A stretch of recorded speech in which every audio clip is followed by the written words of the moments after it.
This next episode of the Strictly Faux Show involves my main man, Jhershey. If you heard the intro, if you heard the outro, this is the man behind the production boards. This has been a long time coming, and he has a lot of stories to tell about his upbringing and his musical tastes, animation, cartoons, and of course video games.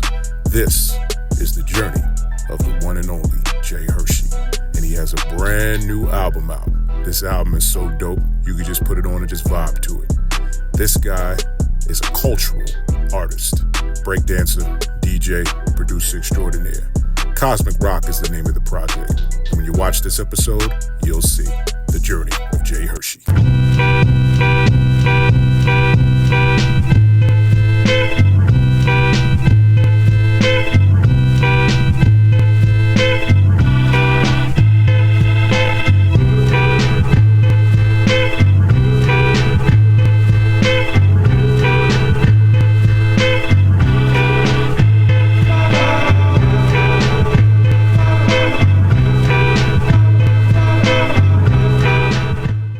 Strictly Faux Show, QG. As you can see, we in the living room, and this episode is extra special. For anybody out there that watched the show, you hear the intro, you hear the outro, the producer that's behind it, you see his name in the credits, he's here. In the flesh, he's right here. This is my man. This is my guy, Jhershey. Oh man, welcome. All right, super glad to be here, bro. Super glad Good to see you, man. Yeah, cheers, salute. Cheers. You know what I mean? Yes, sir. Good to see you, my brother. Thanks for coming through. You know, it's an honor and a pleasure. No doubt, man. Yes, sir. Now, you know, when we start the show, you know, one of the things I definitely want to, I always start my guests off with, you know, pictures. No worries. You know, so I'm going to show you some pictures. No worries. You tell the people the first thing that come to your mind when you see it, man. So we're going to start you off with this one right here. Oh, man. R.I.P. Yes, sir. Yeah, show everybody on the camera. Y'all can see that? That's the late great one, man. What comes to your mind when you see Quincy? GOAT. Greatest producer of all time. Yeah, greatest producer of all time. You know, in terms of like all music genres, like legacy-wise, I would give it to Quincy. Like just the fact that he produced Thriller and like everything he did before that, the dude. Yeah. Like crazy. Like the amount of samples, the amount of songs that I love that sampled music by him. Facts. It goes on for days. Like I'm sure there's some that I know for a fact there's mad that I haven't discovered yet. So yeah, you know that's a fact, man. Big shout out to Quincy Jones. Yeah, man. Like that documentary was just so monumental. Nah, hell yeah. Yeah, his body of work. Yeah, word. His resume, like a lot of people out there that you know that watch the Fresh Prince of Bel-Air. Yeah, executive producer. Yeah, exactly. I mean? Yeah, the theme for Sanford and Son. Yeah, and for all you Austin Powers fans out there, Bossa Nova. Yeah, that's the man behind it. Nah, you know, he was more than just a producer. He's a composer. Facts. You know, absolutely. He put them instruments together. Nah, you he know did. What I mean, what more could be said? Yeah, he knew how to craft like really amazing music, timeless. You know, so definitely a big influence. Yeah. Oh yeah. Definitely an influence. Yeah, sure. You know, The Wiz. All y'all that watch The Wiz. You know what I mean? And I actually just recently watched that. Really? Yeah, like last year. Wow. Yeah. What'd you think? I thought it was amazing. I was like, this is incredible. Like, yeah. Like my girl really got me to watch the movie because I always knew about it, but I was like, I knew there was a Wizard of Oz of Michael Jackson, right? And Diana Ross, but you never had a chance to really sit down and watch. I saw scenes from it, but then I watched the whole thing. I'm like, oh, nah, this movie's incredible. Okay, like, the movie's incredible. Yeah, dope, man. Rest in peace to the late great Quincy Jones, man. No doubt. All right, so we got your next photo right here. Oh man. What comes to your mind when you see that hedgehog, man? I know you're a gamer. Actually, the first video game I ever played, so definitely a big Sonic the Hedgehog. You know, definitely a big influence in life. Yeah, because that was the first game I ever played at my cousin's house. My cousin on the Genesis, the Sega Genesis days. Sonic the Hedgehog 2. Yes, sir. No, Sonic the Hedgehog 1 actually, and 2. He had both. It was his older brother's Genesis because you know it was technically Genesis was technically before my time. Right. But I grew up playing it because my older cousin had it. Right. Like me and my cousin, we were the same age. We would just play it all the time. That's what's up. Sonic 1, Sonic 2, Mortal Kombat 2. Hey. Yeah, the favorite games to this day. Okay. Yeah, so Sonic is definitely one of my favorite. How you feel about the movies? I actually think they're good. Okay. You know, I think they're good. I think I think they focus a little bit too much on like the humans. Yeah. But I do like them though. Okay. I do like them. I like when they brought in Knuckles and Tails. And that was dope. Next one's gonna have Shadow. So Hey, Keanu Reeves is Shadow. Yeah, word. As a Matrix fan, as a Sonic Adventure 2 fan, that's one of my favorite games. Yeah. I'm excited to see that. Hey, I'm excited to see that. That's gonna be good, man. Word. No doubt. And since you already mentioned it, shit. See this guy right here. Mortal Kombat, man. He knows. Yeah, let me tell you something, man. I mean, since we're on the subject of Sega, yeah, you know, I mean, that game right there, bro. I spent hours and hours of late nights playing that joint, man. Word. Yeah. Nah, Mortal Kombat, like the same Genesis. Yeah. We had MK2. Yeah. That was a game we definitely played a lot. And like back then, I couldn't truly appreciate it as much. But it was like as I got older, right, I would just always run into Mortal Kombat. You know, people would always have it. Yeah. And then I watched the movie, and then you know, over time, I just got into it. Like as I got older, I started to really get into the lore and all that. Like, like it's one of my favorite. It's one of my favorite fighting games. Like to this day, you know, people try to hate on it, but I love Mortal Kombat. You know? So when you're ready to do a battle, who are you picking? On Mortal Kombat? Who's your go-to on Mortal Kombat, man? Yeah, so it depends on the game, right? But in the one right now, and a couple of the older ones, I say Noob Saibot. Okay. Yeah. But Scorpion's my favorite character. That's your favorite character? Yeah, but Noob Saibot and Smoke. Yeah. Those are two people that that Ninja Clan. Yeah, exactly. Those are two people that I always alternate between. Yeah. I'm a Sub-Zero guy. Not worried. Sub-Zero too. Yeah. Sub-Zero is definitely like all the ninjas. Like the ninjas are like my favorite characters. No doubt. Ermac and all the rest of the guys. Yes, sir. Yeah, Ermac, like you said. All right. So we got another one for you. Now. What do you think of when you see that Marvel? What comes to your mind instantly when you think of Marvel, man? See, everything that you give me right now, these are all the things that really raised me. There we go. You know what I mean? Yeah. But Marvel is definitely another huge influence. Like, you know, but when I see this, especially this logo right here, like, I think of, you know, X-Men, Spider-Man, obviously the Avengers. Yeah. But the Avengers was definitely a little bit later. Yeah. You know, in terms of like when the movies came out, like obviously the Avengers was a thing, but in terms of what I was into as a kid, it was mainly X-Men and Spider-Man and the Hulk. Nice. Yeah. It was mainly those three franchises. Like I was like, that was the illest thing to me. Like I didn't want to hear about no DC nothing. I be hating though, you know what I mean? But no, like that was like my main like Saturday morning the X-Men cartoon. Saturday mornings, Fox 5, Channel 11. Exactly. Yeah. You know, they brought X-Men back, X-Men 97. That was what you think of that, man? I thought it was great. I thought it was amazing. I enjoyed it. I thought it was amazing. Can't wait for it to come back. Yeah. I thought it was really well done. And since we're on the subject of Marvel, how do you feel about Robert Downey Jr. as Dr. Doom? Oh man, I got mixed feelings about it because it's dope to see. It's dope to see that Dr. Doom is coming. Right. It's dope to see Robert Downey Jr. is back, but it's like, damn, but we already know him as Iron Man, so now he's about to be Dr. Doom. How y'all gonna explain that? Yeah, I mean, I'm just gonna assume the explanation is that he's a variant from another universe. That's what I thought. But you know, I'm curious though. I'm reserving judgment because I know Robert Downey Jr. is fired. Yeah. But like, he gotta take on a whole different persona from Tony Stark, and I'm really hoping that they have the mask. Like, you know what I mean, they gotta have the mask. Like, got to. Like he gotta be Dr. Doom for real. You know what I mean? Dr. Doom is like a lot of the movie fans don't really know about Dr. Doom, but the people that are into Marvel, they know that Dr. Doom is like the illest villain. He's that dude. Yeah, like he's really the illest villain. That's a fact. Yeah, like the way that he was able to defeat Omega level mutants. Yeah, exactly. And like this man took over Wakanda. He did. Yeah. Crazy. Yeah. And he almost married Storm. Right? Yeah. Yo, don't sleep on Victor Von Doom, man. And he killed Thanos too? Yeah. Oh, man. And to cap off the picture exercise.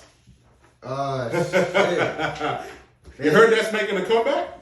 Oh, yeah. In 2025. A new one, right? Yeah. Like, I did hear about that. But what comes to your mind when you see N64? Yo, this guy's crazy. I did my homework, man. That's crazy. I gotta do my homework. I ain't gonna lie, that's crazy. The Nintendo 64, like So like I said, my cousin had the first game I played with Sonic MK2, right? Okay. On my cousin's Genesis. Right. So then when I first got a video game console, it was this. All right. The 64, yeah. Yeah. What was you playing?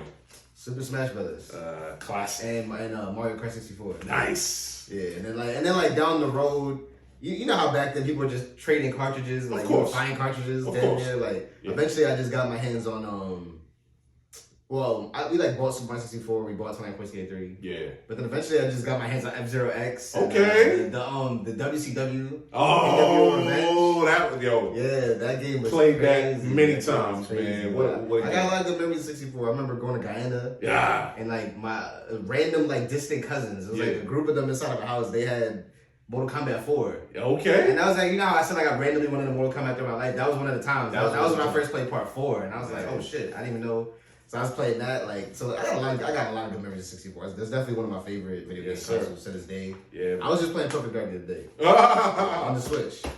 Beautiful. Yeah, on the Switch, yeah. So especially when you're with your friends and family. Everybody got their controllers. Y'all just having a ball. Hell yeah, man. All right, so, we're going to dive into it. Got these questions for you, my guy. So, first one. If you were to create a hip-hop production team, who would you assemble together and why?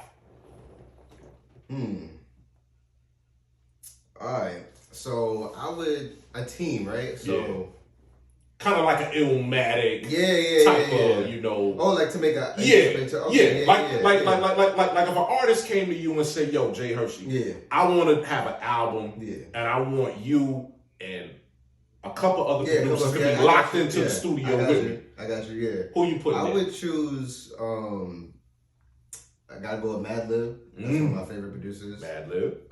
Alchemist. Yeah. Knowledge. Okay. And I'm actually gonna throw two, they're definitely producers as well, but two like very musician based. I'm gonna throw Robert Glasper. Okay. I'm gonna throw Kareem Riggins. Nice. Yeah. Nice. So yeah, Madlib, Alchemist, Knowledge, Robert Glasper, Kareem Riggins. Wow. Yeah, make a super ill, jazzy. What an album. Once you say Glasper, that was it for me, man. Word. That is super shout out to cool. Robert Glasper. Yeah, shout out. Big shout out. Word. So, you know, you being a producer yourself, one thing that I always look at with producers is signature sounds. Word. You know, with Dr. Dre, you got the drums. Yeah. With Premier, you got the scratch and hook. Yeah. What's your signature sound? What defines your sound? The moment you hear it, you know that's a Jhershey beat. I think it's like, for me, it's kind of like it's like the simplicity, but it's also kind of like, it's like I feel like it's the way I loop certain things. Okay. Like I feel like it's the way I chop certain things. Like it's like a little erratic with how the chops come in, and like sometimes the drum patterns I go for, I purposely make them off beat. Yeah. But it's weird. It's like sometimes I make it off beat, sometimes it's on beat, but the chops are off beat. So it's like I just try to make it a little bit unorthodox. Like it's a traditional sound. Yeah. A traditional hip hop sound, but it's unorthodox. Yeah. It's like the alternative hip hop. I like that. But you know, just trying to make it like kind of a futuristic. Yeah. You know, a lot of obviously. You know, a lot of people would say nostalgic, you know, 90s, 80s inspired, you know. Yeah. But really, I would say I'm just a really big fan of, different genres. Yeah.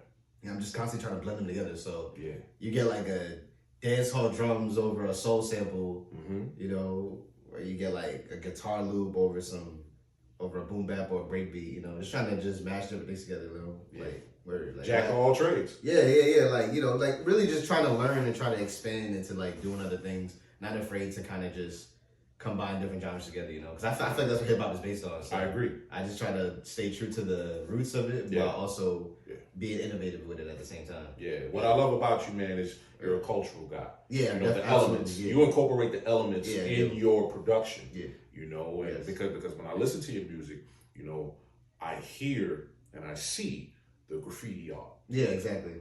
I hear and see the MCing, the DJing, the breakdancing, yes, all those things. Yeah. So I love the fact that you separate yourself from the norm. Yeah. Like I try to stay true to that because a lot of people don't really think about like the other aspects of what makes hip hop. And for me, like it's hard for me not to do that because that's really the type of stuff that I like growing up. Like along with the video games and comic books, like that was a part of it. Like listening to music.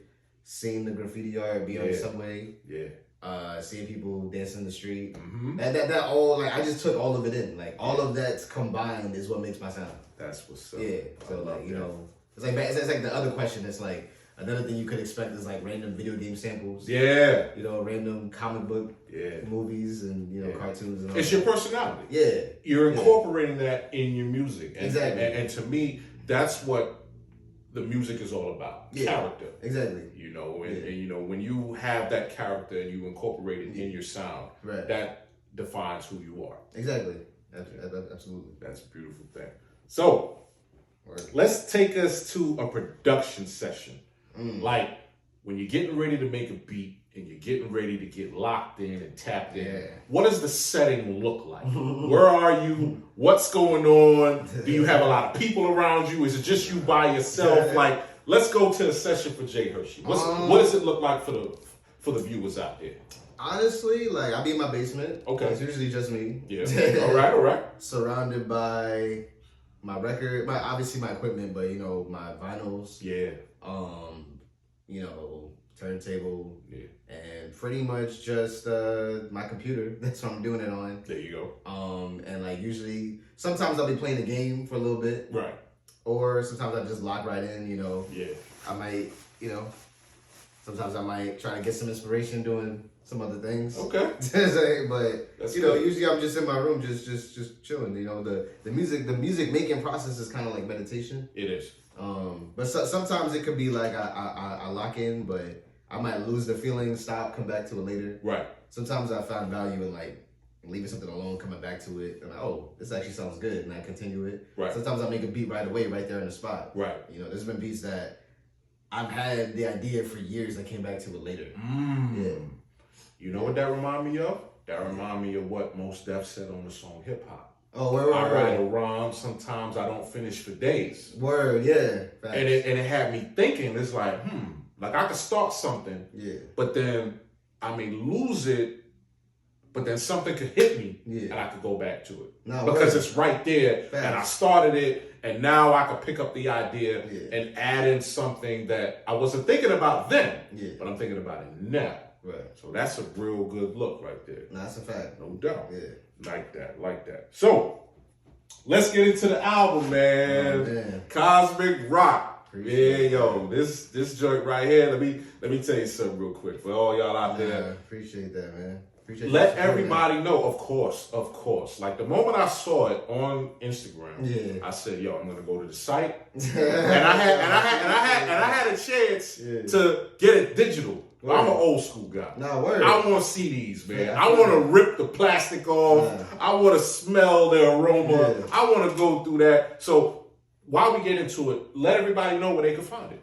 You can find Cosmic Rock on 7emeraldsmedia.com. It's 7 Emeralds Media sweater I'm working right now. Like 7emeraldsmedia.com, you can find, you know, various merch and music from me and my partner, Awal the Mindwriter. And and you can also find it on my Bandcamp page. You just go to Bandcamp, type in Jhershey or bandcamp.com/Jhershey. Yeah. Word. That is nice. That is yeah, nice. So those super spots, So Cosmic Rock. Word. What does that title mean? Honestly, space has always been something that I like literal outer space. Like that's something I've always been kind of obsessed with when I was a kid. Okay. Like, you know, when I was a kid, you know, always thought I would be an astronaut and shit like that. The planetariums and all that stuff. That's one of my favorite spots. Of course. Word. But I know. But like and then you know, but as I grew out of that, it was kind of like when I got into music, a lot of like those kind of like the old school, the electro funk. Yeah. Like Planet Rock. Yeah. And Cybertron. And okay. No, because that's the vibe I get. Yeah. When I listen to it. Yeah. So shit like that, Kraftwerk, that was just a really big influence, and I was like, you know, what could I kind of call it to kind of like show that that's kind of the vibe that I'm going for, and then you know, after thinking about it for a little while, I came up with Cosmic Rock. Yeah. I actually had a song that I put out like a while ago called Cosmic Ride. And a lot of the shit I was making was reminding me of that song. So I was like, yo, I think this like picking up where that song left off. But and that was like an early song. Gotcha. When I was still kind of finding my style. Yeah. But for this album, it was kind of like, this is an example of me kind of going in a different direction a little bit. Yeah. I was like, let me make like some like electro funk, but it's still boom bap. Yes. Yeah. So. Yes. Because I don't really hear that a lot. Like, it's either one or the other, you know. But electro funk is early hip hop. Yes. You know. So I kind of wanted to fuse that with like a modern sound. Because me being a listener and a fan, not just being a fan and a friend, but just being a fan and listening to the sounds, because you know you got the drums, you got the funk, you got the reggae, and what I love that you put in here is it's kind of like a movie or a TV show, like the little snippets that you put in with the you know, with the dialogue, and it's like certain nuances that you put in here that kind of tells me what the song is about. Because I heard Bob Marley on here, I heard Bob on there, you know what I'm saying, and I heard,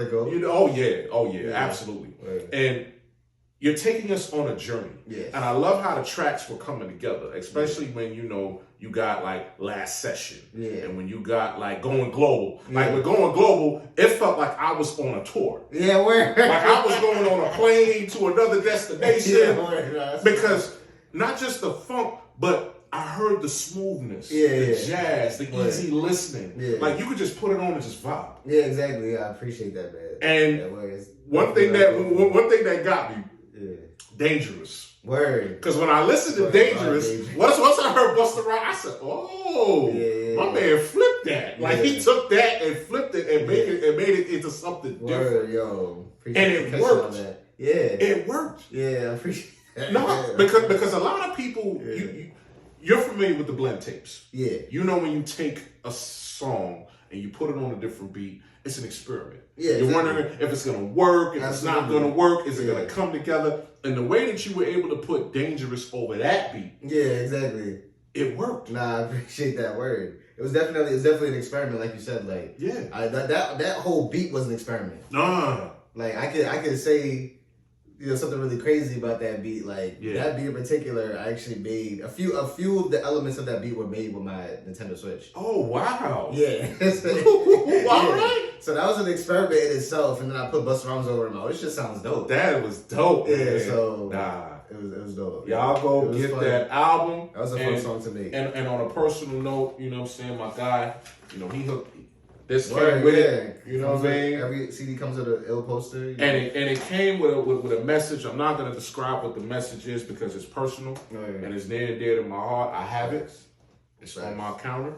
I look at it every morning when I get up and go to work, because your support and your wisdom and just your overall friendship and brotherhood, it means a lot to me. Nah, man. And it keeps me going. Nah, likewise, man. No, it means a lot to me, my brother. Word. Yes, I had to, man. No, and you know, yes, sir. And anybody that, you know, supports me, I try to like tap in with them on a level like that, because, you know, it's really just appreciation. Yes, sir. You know, because, you know, it's a time where, you know, being an indie artist, you know, it's kind of like a gamble that, you know, we all take. But for me, you know, it's one, it's a labor of love, and two, it's just a genuine appreciation for anybody that checks it out. Because like you said, like, I do put, everything you just said is true. Like, I did craft it to be like a thematic, you know, adventure. So anyone that could really pick up on that nuance, I appreciate it. You know, I mean, it took me to my days of staying up at 1, 2, 3 o'clock in the morning watching anime.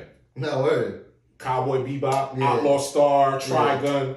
Like, I just got that feel. No word. That's how I put that on. That's sick to hear that. Oh yeah. That's sick to hear. Absolutely. Gundams. Yeah, that's sick to all hear that good stuff that I grew up watching, man, at 1, 2, 3 o'clock in the morning on a Friday night, Saturday night. That's actually really sick to hear that it took you on that type of vibe. Yes. Because, you know, it took me it's back. definitely like, it was a lot of fun making this album, and it was an experiment. Even like down to like the marketing of it and the rollout, like it was a lot of things that I did for the first time. Super dope. And, you know, it's been a journey. It's been fun, and, you know, I'm learning a lot from it. Keep growing, brother. Keep going. Definitely hyped to make this album. Yes, sir. So, you know, since we talked about all the Marvel and the comic stuff, let's talk about superpowers, man. Oh shit! What's your favorite superpowers? If you were to come up with some superpowers, man, if you were able to, you know, do something like that, what kind of superpowers would you? I've always been a fan of telekinesis, like being able to move things with your mind. All right. I've always thought that was dope. And like the movie Chronicle, it's funny because I always loved telekinesis, and then there's this movie Chronicle. Yeah, I've seen Chronicle. Yeah, it was like the indie movie. Yeah. And then one of the dudes was flying, and I was like, it's funny because at that time I was like, I didn't even think about that. But like, if you got telekinesis, you can lift yourself up. Yes. So like, once I saw that, I was like, that was already my favorite power, but I was like super sold. I was like, that's my favorite power, telekinesis. You can fly, you can move stuff around. Gotcha. You know, and It's like I feel like even with comics now and like the movies, like I feel like they take powers even further, you know. So I feel like, you know, having the ability to do things with your mind, it's like a metaphor, but like brought to life with a power like that. Yeah, it's like now you can really do anything with your mind. That's true. True. Yeah, so I always thought that was an ill power, but also running fast, moving fast. Like Quicksilver and the Flash. Yeah, you know, I always thought that was dope. Yeah, so you got Professor X. The Flash was someone from DC that I like. You know? He's the only one. Yeah, I like Batman. Okay, I like the Teen Titans. Yeah. But yeah, that's probably it. Static Shock. Static Shock. Yeah. No doubt. I just be a hater. I mean, hey, it's all about preference. What you like, what you like. Right. Certain people stand out. Yeah. You know, and when you look at Marvel, you know, because all the Marvel DC debates, what a lot of people really look at it is just like, you know, Marvel got all these different bright colors and all this stuff. Yes. But when you think of DC, it's dark. Dark and gritty, yeah. I mean, look at Gotham. Yeah. Gotham is and dark. Quite frankly, I can understand why anybody would like that more in the realistic. But I think for Marvel, it was the science fiction aspect. Yeah. And, you know, it kind of goes back to, you know, me being a kid again. Like, I always like science. Yeah. I was like science fiction, so that just appealed to me more. Gotcha. Word. So and even down to the album and shit. The artwork and then you mentioned the poster. I want to give a shout out to Charlie III. Shout out to Charlie III. That's the artist. Salute. On Instagram, you crazy for this one. That's his name. But yeah, he's super ill. Yeah. Gotta give him a shout out. Because he does that comic book style really well, like the flashy colors. And he has a lot of different styles. Nice. But that style in particular, I saw him do it and I was like, yo, we gotta work. Because I knew him for years. So. Y'all check him out. Yeah, check him out. He's dope. Everything I do, you know, I'm gonna put the name in. The episode, it's gonna be in there. Y'all check that out. Check out Charlie, man. Shout out to Charlie. Very ill artist. Now, when I first met you, I know we had conversations about battle rap. Yeah. You know, we've had plenty of conversations. And I'm sure you heard. Yeah. You know, you and I, we've had some, not debates, but just some differences of opinion of one particular dude named Daylight. You know, he's nominated for a Grammy. Yeah, I did hear about this. Yeah, I did hear about this. Wait, for what song? Song with J. Cole? I think so. I think because Cole is nominated and Drake is nominated. For his album, right? Oh, and he's on the album. He's on it, so that's that. You know, see, he's an artist. Yeah, so he's gonna be part of the nomination. That's big. Yeah, that's big. Super big. Yeah, shout out to Daylight. Shout out to Daylight. Shout out to Daylight. Yeah. So, as a follower of battle rap, love that. I want you to create the perfect battle rapper. The perfect battle rapper. Take some attributes from certain battle rappers that you watch, combine it together. It's kind of like the 5 Deadly Venoms. When you create that one, or it's kind of like that mutant that just has powers from everybody. Yeah. It's just super. So take, you know what I mean, like punchline, storytelling, performance. You know what to do. Yeah. Who are you gonna take from to create the perfect battle rap? That's a good ass question. Yeah. Honestly, I'm gonna have to say, I'm gonna throw Daylight in there. All right. As a lyricist. Oh yeah. Like lyrically, like just putting rhyme schemes together. Yeah. I would say Daylight. I would say Hollow. Because Hollow's unorthodox and freestyles. Yeah. I say Word Mook. Okay. Because of his angles. Of course. And honestly, one thing about Mook is like he's just always prepared. Every time. Yeah, like that's one thing nobody can take away. Like he's always prepared, he doesn't choke. And I'm gonna say that's a Daylight, Hollow, Mook. I'm gonna actually go, I'm thinking of one more. I'm gonna say Chilla Jones. Okay. The Schemes. The Schemes. Yeah, the Schemes. His Schemes is crazy. Yeah. Definitely got the best schemes I've ever heard in my life. Wow. So you got the lyrics of Daylight, you got the unorthodox style of Hollow, you got the readiness and the prep of Mook. You know what's crazy? There's one person that I almost want to say. Okay, I'm gonna just say this. There's a battle rapper that I would say almost has all of that, but it's a preparedness. Right. And I feel like that completely put him in a spot where he shouldn't be. Because he really does have those other things. Yeah. And that would be QP. Ah. So I actually want to give a real shout out to QP. Shout out to he's QP. He's actually, like, when he's on point, he's actually one of the illest battle rappers ever. But he just be, like, dropping the ball sometimes. You know, but when he's on deck, it's like he says the most. Like, he battled, I never saw the battle he had with Chilla. I did. That battle is crazy battle with Chilla. And it's so low key. Like, a lot of people don't know about that battle. Like, this battle is crazy. Like, and he was freestyling the first round. Like Like, oh man, like I said, he could freestyle. Yeah. He was having angles. He was scheming. He's lyrical. Yeah. But it's like he just be dropping the ball in other battles, And there's a lot of battle rappers like that. Yeah. But but those are my favorites. The ones that be prepared. Yeah. T-Rex too. Yeah. T-Rex always. He's been on a tear. Yeah, he has. He's been on a tear. T-Rex. He always has just the wittiest lines. He doesn't choke. Yeah. He's ill. Yeah. You know the story with Rex. Back during the BBM days, where they had the Blackberries, and they had these chats, right? And I used to chat with Rex, and I would pick his brain a little bit, And at that time, he was sharing with me stories of when he battled Lux, when he battled all over Harlem, right? And you got to come with like 15 rounds. Nah, word. Yeah, I can only, that era, I can only imagine. Like, you don't stop, there's no time limit. Yeah, exactly. That's why I respect, the dudes from that era. Yeah. And that's when I started, I started watching with Mook and Serious Jones. Yes. That era, I always have respect for that era. Yeah. I'd be in chats with, people, a a little bit younger than me. Yeah.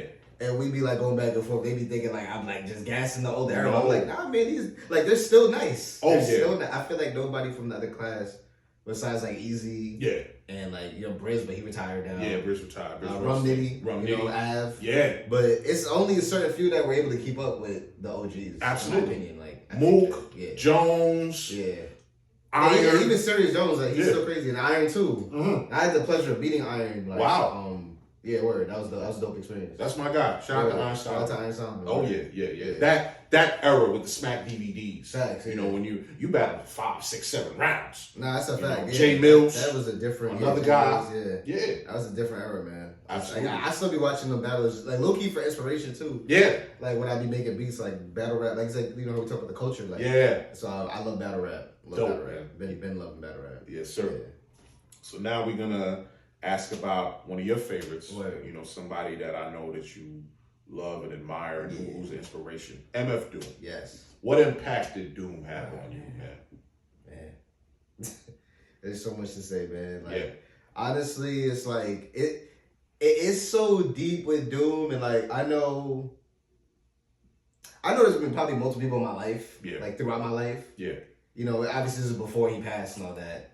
So it's visibly different now. Yeah. Which, I don't take any type of way or anything like that, because it's not for me to take a type of way. But growing up, every time I mentioned Doom, I felt like it was always a thing where it was kind of brushed off. Or why are you bringing that dude up? Super underrated. Even if you did know him, it's what was so great about him, Right. But for him and the connection with me, it's a bunch of things that just happened to align. Gotcha. And it was trippy. Okay. It was trippy as it was happening. It was and this part is so weird with how I discovered him, because I go back and forth in my head about what exactly happened first, but there's 2 things I can pinpoint. It's the Boondocks, which is one of the best cartoons of all time. Facts. Yes. Facts. And the Gorillas. Ooh. The group Gorillas. Yes. This is also a big influence to me too. Yes. Especially on some alternative music. I like the Gorillas. Yeah, I love the really Gorillas. like the Gorillas. And they put me on the De La Soul too, which is another one of my favorite groups. Which is also in that category of there's so many things about De La Soul I relate to. Yeah. But so the Boondocks, they had that episode where they I think Bill Cosby's getting kidnapped or something like that. Yeah. And they had to fight a security guard. And it was Bushido Brown. And as they're about to fight him, it starts playing this song, and I'm like, yo, this song is crazy. Yeah. And I don't know if I immediately this is where it gets interesting, because I believe both of these things occurred around 2007, and I was 12 at the time. Mm-hmm. But it was I heard that song, and then Gorillaz also came out with the Demon Days album. And they might have came out with it a little bit earlier than that, but that's when I listened to it. Right. And they had this one song, November Has Come. And I heard that song, and the whole album was great, But even when I heard the song, there was a rapper on the song, I'm like, oh, this is dope. I didn't really think too much of it, though. Right. This is just a dope album. It's a dope album. And they had a live performance on TV. And I remember watching it. It's a whole special. And when they performed that song, it's this dude comes on the screen. He wasn't even at the show. They just had him on the screen, and he had a metal mask on. And I'm because around this time, I'm really digging into rap. I'm like, okay, who's this guy? Yeah. And so I look him up, and then I hear the all cap song. And I'm like, oh shit, this is a song that I heard in Boondocks. You know what I mean? So I was so right there, I was like, oh, this is dope. And his name was Doom. That mask is so intriguing, bro. Yeah. I saw the mask, and his name was MF Doom. So I'm like MF Doom, Mother F. Yeah. So I go to look it up, and I'm on Wikipedia. So I'm really just I'm an internet baby, millennial. I'm an internet baby. I grew up on the internet, so I run and go look it up. Research. Right? Yeah. So I see it says Metalface, and it says he's from Long Island. And I'm like, yeah, and it's like the Doom, because when I saw the mask, I'm like, is it like Dr. Doom? Yeah. And I'm reading it, and it's like, it is based off Dr. Doom. Right. And we talked about Marvel earlier. One show that, this is like a curveball for a lot of people, because a lot of people watch the 90s shows like I talked about. One show I didn't mention that I did watch, I actually watched I watched Boomerang a lot. Oh, yeah. When I was a kid. Yeah. And they used to show the Fantastic Four. Whoa. Wow. So I was watching that too. Yes, sir. And I definitely forgot to mention that. But I was watching Fantastic Four too. So I already knew about Dr. Doom and all that. Yes, sir. And then so, I found out about him and I'm like, yo, this is crazy. So I went to go listen to Doomsday, the first album. In the intro, he's literally sampling the intro of Fantastic Four. I'm like, yo, this is crazy. I'm just listening to it like, this is crazy. I'm like, yo, this guy is rapping. Mm-hmm. He's from Long Island. He's doing the Marvel shit. And then his bars was just too crazy. Like it's the intricate plot of a b-boy strap. Like, you know what I mean? Like, you know what I mean? Stuff like that. I love his delivery, yeah, man. like stuff like his that. voice. This dude's too ill. Like, I know. I was reading about it. Like, he was in KMD and all that. And Right. This is around the time I'm really going back and doing my golden era. Yeah. Due diligence. Yes. As a person that loves the craft. Yes. So I'm listening to Tribe. I'm listening to De La Soul, Native Tongues. Yes. And one group that doesn't really get put in the native tongues is KMD, but they were around for all of that. They were there. If you do the research, they were there. Phife is in one of the KMD videos. KMD's in the De La Soul videos. There you go. They shouted out De La Soul. Yeah. In the Gas Face song. Gas Face. They shout out Plug 1, 2, and 3. Yeah. With third bass and all that. that. De La Soul had Doom on TV. There you go. On the Grind Date. Yeah. Yeah. So that whole native tongues, that was a whole big influence. But and I put Doom in that conversation too. Like obviously Mad Villainy. Listening to that, getting into Madlib, which eventually got me into Quasimodo. Yeah. Which eventually got me into Jay Dilla. It caused a domino effect. A huge domino effect. Yeah. A huge domino effect that I always will give credit to the Gorillaz. Yeah. And Boondocks, and on a bigger note, Adult Swim.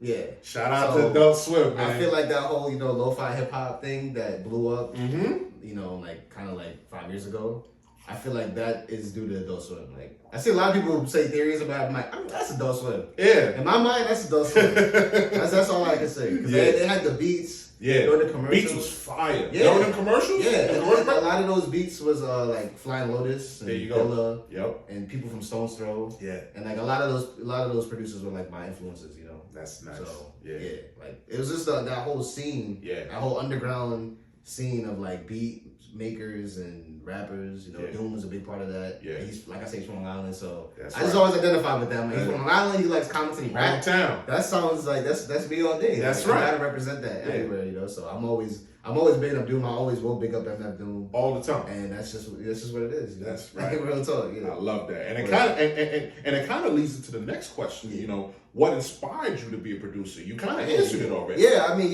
honestly, everything we just spoke about. Yeah, the growing up, the move,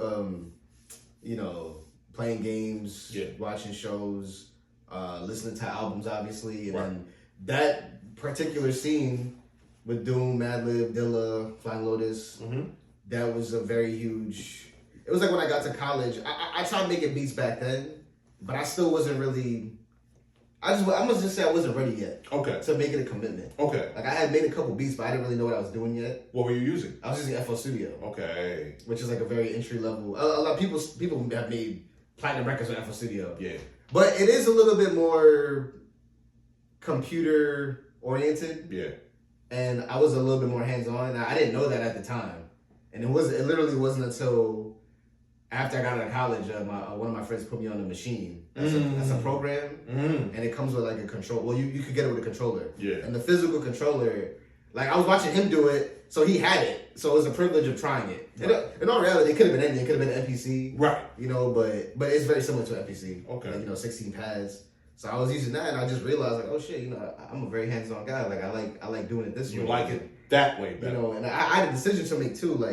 I was like, should I buy at the time, it was literally like, should I get a PS4 or should I get this? And I made a decision to get that, and then it's been history ever since. Honestly, like, you invested in yourself. Yeah, like I always was just kind of like I always say I was just trying to make the music I wanted to hear. Yeah, that's slash like to hear. That's what a lot of producers do. Like I remember there was a story of one particular artist that said,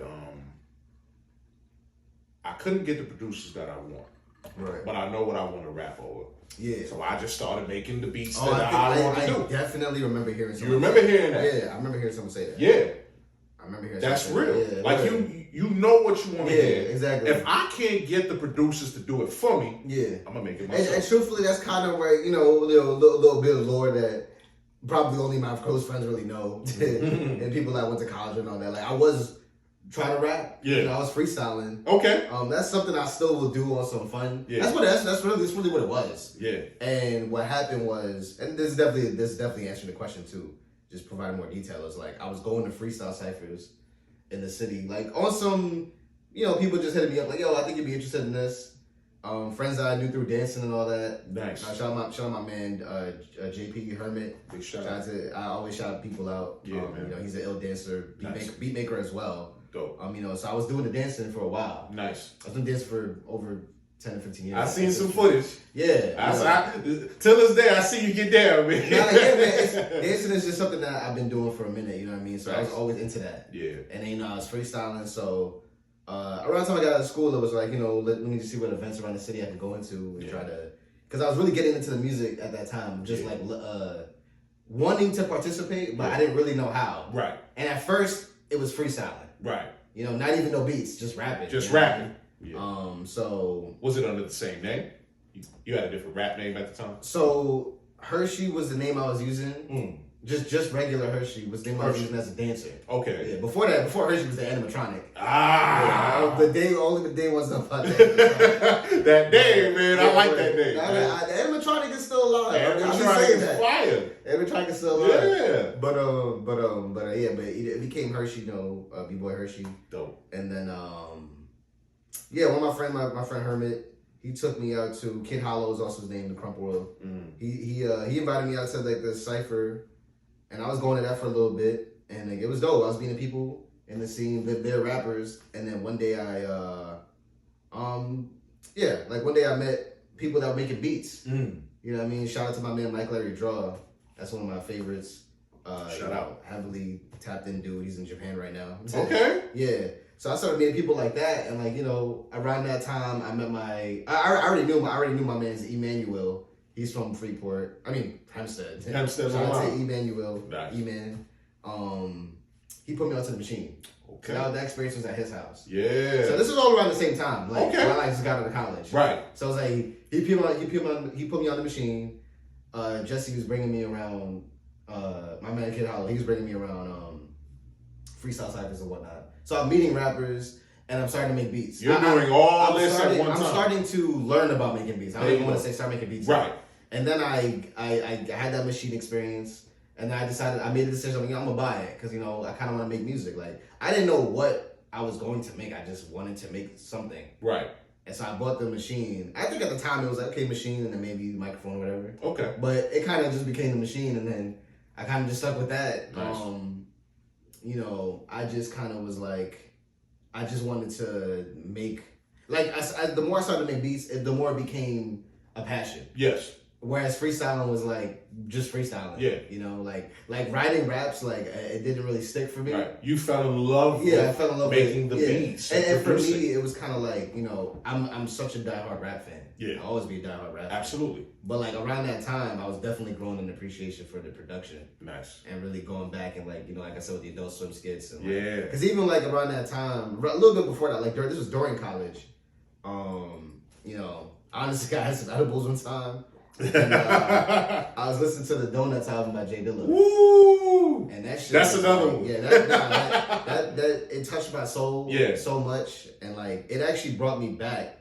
It was like a mind blow eureka. Like it played the song. This is one song, Mash. When I heard that, I was like, "Yo, I know this song."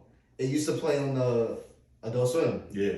And like it's like I remember the picture. Yeah. Like, you know how they would just show pictures? The pictures, yeah. Yeah, I remember I looked it up and it was. I was like, yo, that's crazy. Like, I had a whole it was like I was high, like Yeah. it was crazy, bro. Like, I had a whole moment. It took you to a different I zone. had a whole moment. Yeah. And then I started going back and listening to like just everything from High School, Quasimodo, all that. Nice. I mean, I never stopped listening to that, but Right. it was like I was just really growing in appreciation. And then I started listening to jazz. Yeah. I was listening to and this is an ongoing thing to this day. Yeah. I went back more and more and listened to the music that hip hop sampled, and I became a really big fan of that music as well. Good. You know, like Parliament. Yeah. And it goes on and on for days. You know, like right now, like I probably just, you know, I like went through a lot of soul and jazz. Obviously, there's like an infinite amount. And Yes. it could go on forever. But Yes. like I just started to like kind of dig deeper into. Now I'm digging deeper into psychedelic rock and shit. Aha. You know, so. That's a different vibe. All I'm gonna say is that. Yeah. You know what I mean? So Yeah. yeah. Because Check back in a couple years, see what happens next. You know what I mean? Because what I love about you, bro, the vibe I get with you when it comes to productions. I mean, you already mentioned Jay Dilla. Facts. Knowing you for as long as I've known you, Yeah. I see the Primo. I Yes. see the Large Primo. Professor. Yes.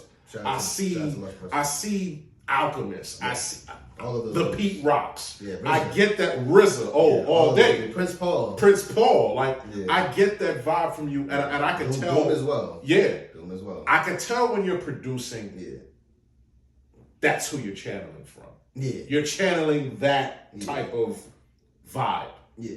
You're cut from that cloth, Yeah. and you're That means a lot incorporating that means that. a lot to hear that. Yes, I get Yeah. that from you. Yeah. And to me, that is special Word. because you got to be a special type of cat to channel from those Yeah. type Guys. of Yeah. because they're different. Yeah, they are different. They're man. special. And that's always what stood out to me. Yes. And even with, you know, there's people that are also legendary that people might not expect, but I will always shout out. And I think when you listen to Cosmic Rock and I say like my De La Hotel project, and I got a project that's coming out soon. Hey. These influences might be a little bit more prevalent, but I got the VA sound. Okay. Neptunes and Timberland too. Those are definitely a huge influence. Shout out to Neptunes, man. Yeah, Neptunes and Timberland, yeah. Wow. Both of them, yeah. Yes, sir. All right, no Okay. doubt. So, since we're sticking to, you know, you being a producer, Yeah. what recording artist do you dream of working with someday? Shit, man.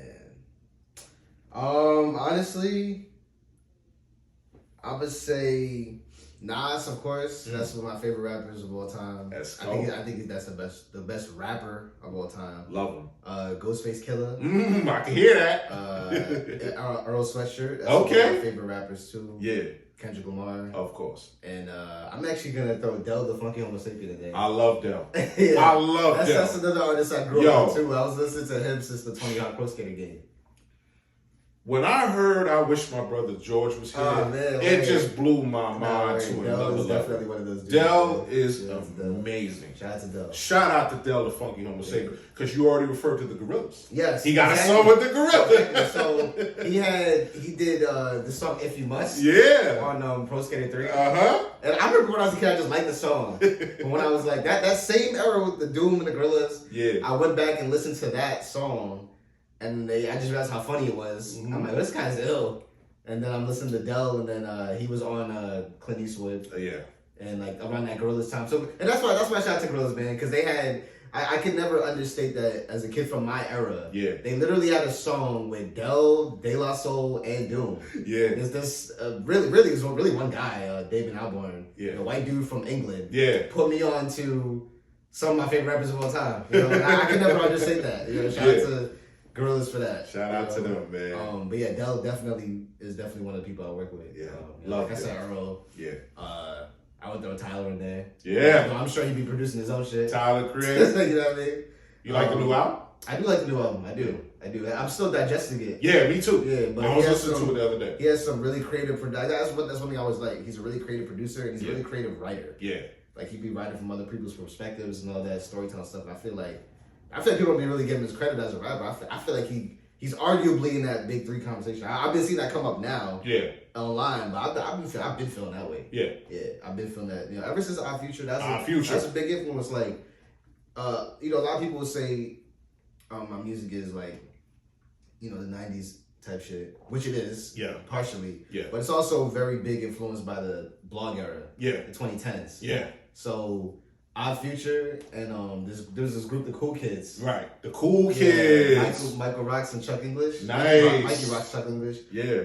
Those were also big influential groups, you know. We're talking about the SoundClouds and that type of era. Almost a little bit before SoundCloud, Dat Piff. Yeah, Dat Piff. Era. All the mixtapes. Yes. Yeah. Yes. So the Cool Kids, they had this album called The Bake Sale. That was a big influence. I honestly shit. That I would throw them in there. Yeah. I would love to work with the Cool Kids. That is really cool. That's actually another group that I would love to work with. That's so, like, nice. Yeah, them, Earl Sweatshirt. Yeah. There's this other group called Clear Soul Forces. They're really dope too.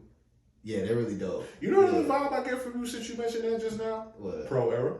Pro era too. Yeah. Yeah. I don't know if the group is still a group anymore, but Pro era too. Yeah. There was a few members in there that I would love to work with. You know. Yeah. There's this dude named Desi Hines. He's ill. Obviously Joey. Oh, Joey. Chuck Strangers. Oh yeah. He's been killing it. Actually, he's still been making a lot of dope music. Yeah. Word. A special type of cats, man. Yeah. So, switching gears, going back to anime. Word, You know, because anime is special. Anime is awesome. Yeah. If there was somebody interested in watching anime, which 5 would you pick for them? Word. So, first and foremost, I definitely want to say that, like, for me, with anime, it's always been like more of a passive thing. Okay. Whereas like with my friends, like my friends in my friend group, like my immediate friends, like they're diehard anime fans. So I hear about I'm in the middle of the anime conversation all the time. But if I had to give 5 of like my favorites, that I think are, because I haven't seen as much as they watch, but they would say that these are still top animes. Right. Like that's why that is the cosign that I've gotten. Right. You know, for me, I say Fullmetal Alchemist Brotherhood, number 1. Classic. That's one of the illest shows ever. Just the storyline, the writing, that is a perfect show. Absolutely. Love that. Absolutely. Death Note was really good. Death Note was good. Yeah. Samurai Champloo, because that was another show on Adult Swim with it had the hip hop. Brought the hip hop, yeah. It had another super legendary producer, Nujabes. Definitely a big influence to me. He did a lot of the soundtrack on that. And It was crazy how I got into him too, because that was just something that one of my friends was just playing around me. And I'm like, yo, who is this? And they're like, it's Nujabes. And that actually made me go back and watch the show. Nice. Because I remember seeing it on Adult Swim. Yeah. But then that made me watch the show. And I was like, this is a really good show. And to see how, like, the creator of that show had such a deep love for hip hop and he put it in a show like that. Definitely. Yeah, so Samurai Champloo. You said Trigun earlier. I love Trigun. Trigun was a That's the stampede, man. Trigun was ill. Yes, it was. And for number 5, I'm actually just gonna say Dragon Ball Z. Okay. Because like I didn't like get to absorb it as much as I probably should have, but I was a kid. But obviously I saw it. You know what I mean? Yeah. And the what's his name? Toriyama?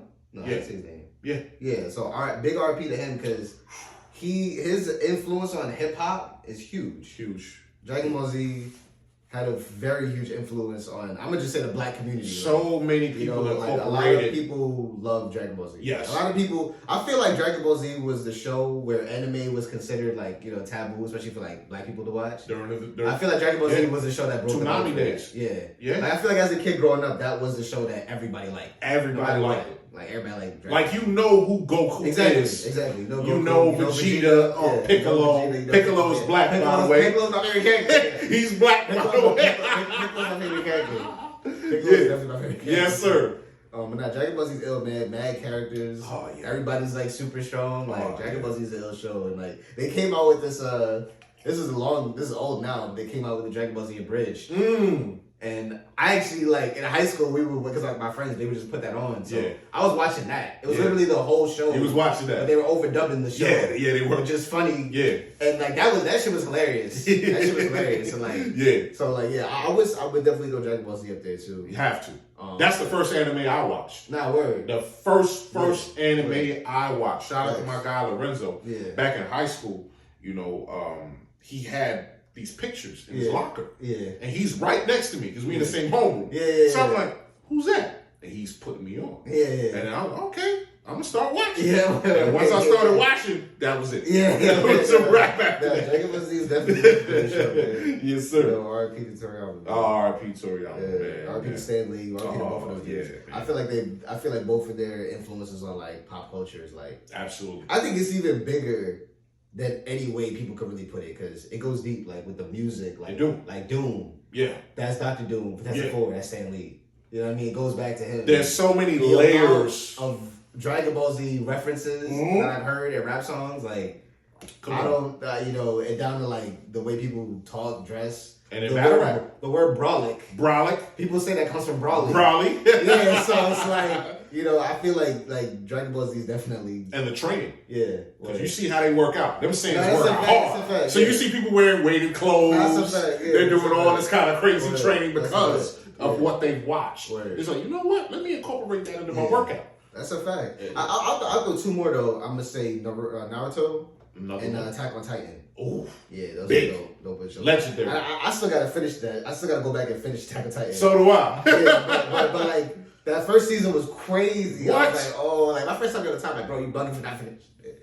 But I'm gonna finish it. Now that it's done, I'm like, I can just binge it. You could just chill, watch it. But that show was definitely a really dope show. Yeah. Attack on Titan. Attack on Titan, Naruto, Naruto was the show I was watching when I was a kid. Yeah. During that same time playing GameCube and all that. Nice. Naruto was a show I would definitely tap into on Toonami, like you said. Absolutely. Toonami was also legendary with the lo-fi shit. Oh yeah. Like that's the shit that influenced that.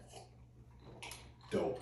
That's super not dope. some of the other things that people I've heard say try to credit. Yeah. It's like, no, it was them playing hip hop. Playing hip hop. Yeah. It's like the best of both worlds. Yeah, exactly. Like it's anime, it's hip hop. You're like, man, like both these things I like. Yeah, exactly. And just the fact that when you can combine it. Exactly. And create something. Yeah. That's what you're doing. Exactly. Word. I love that. Yeah. So, you know, since we talked about video games, you know, I know you're a gamer. Yeah. You know, I haven't played as much as I wanted to. Yeah, but, word. you know, when it comes to consoles and games, you know, what are your go-tos? So right now, I just got two.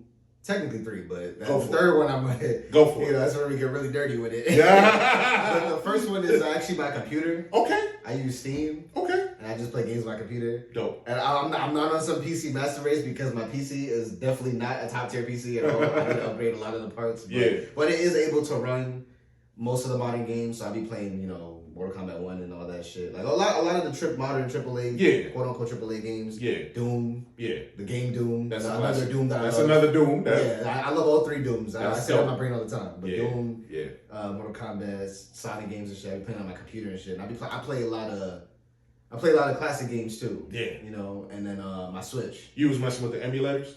Yeah. I'm a heavy emulation. Yeah. Once my boy put me onto that, I was on that was one of the things in high school too. Like I discovered emulators like online. I just was randomly looking up, okay, how can I play Sonic, right?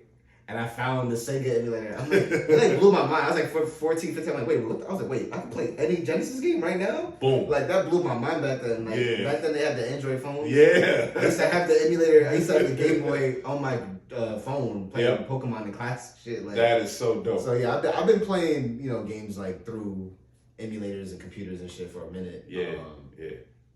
Legally, of course. Legally. All legal. Which you know, they play, you know, emulators and stuff. But yeah, I play my Switch a lot too. Play my Switch for like Smash Brothers and all the Nintendo games, Zelda. Of course. You know. When I met you, I know you're a Zelda guy. Yeah, I know you love Link and everything. Yeah. Zelda guy. You ready for that live action?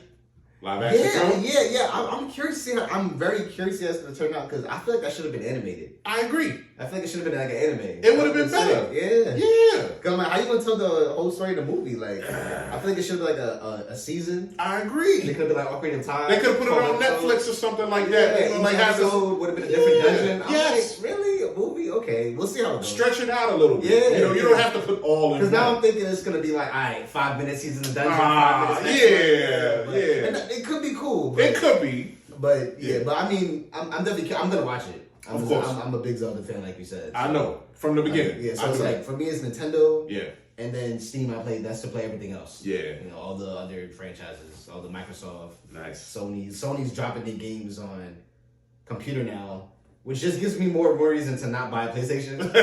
So I've been avoiding buying the PS5, but I'm hearing rumors that GTA 5 is only gonna be on PS5 and Xbox. I I'm heard like, the same rumor. damn, You see how they get you? Grand Theft Auto is another game that's very one of my favorite games. What a franchise, man. Yeah, I feel like GTA 6 is like the way it's like a $2 billion budget. Yeah. I'm like, that's crazy. Like, so now I'm just curious, like, how big is this game gonna be? Like, I can get this as soon as it comes out. So Right. I might get a PS5, but I'm not in a rush though. Yeah. I'm not in a rush to get a PS5. I mean, I played, obviously GTA 3, Yeah. Vice City, but San Andreas just took me to San another Andreas level, man. is- What up? San Andreas is really one of those all-time, like, just great, like, moments Yeah. in time. Just playing the cheat codes, I loved flying it. cars, and all Loved that. it. Yeah, so. But that's another game too where I can play that on my phone now. Yeah. And they got it on Netflix. They do. Now. Yeah, so if you have a Netflix account, you can play Grand Theft Auto San That's Andreas. crazy. Yeah, I don't think a lot of people still even realize that. I'm like, yeah, if you have a Netflix account, you can play San If you Andreas. have a Netflix account, you can play Grand Theft Auto And San Andreas. it's the remastered version too, so Ain't enjoy that something? Yeah. Enjoy. We got to that point. we're in that timeline now where you can just play San Andreas. That's wow. On Netflix, yeah. Man. So, but yeah. So I be using the computer and the Switch Nice. to play games. Awesome, man. So we're going to go back to hip hop. Word. 5 underrated rappers. I'm underrated rappers. Give me 5 underrated rappers, man. Ooh, Who you who think is underrated, man? Give me 5. Shit. Damn. I'm gonna just go off the top of my head. Go for it. And this is gonna be kind of random, but I'm gonna say Domo Genesis for My Future. He's really ill. That just came up in my head. Planet Asia. Planet Asia. I love is Planet Asia. One of the most lyrical rappers I've ever heard in my life. That's a fact. He's too ill. Yeah.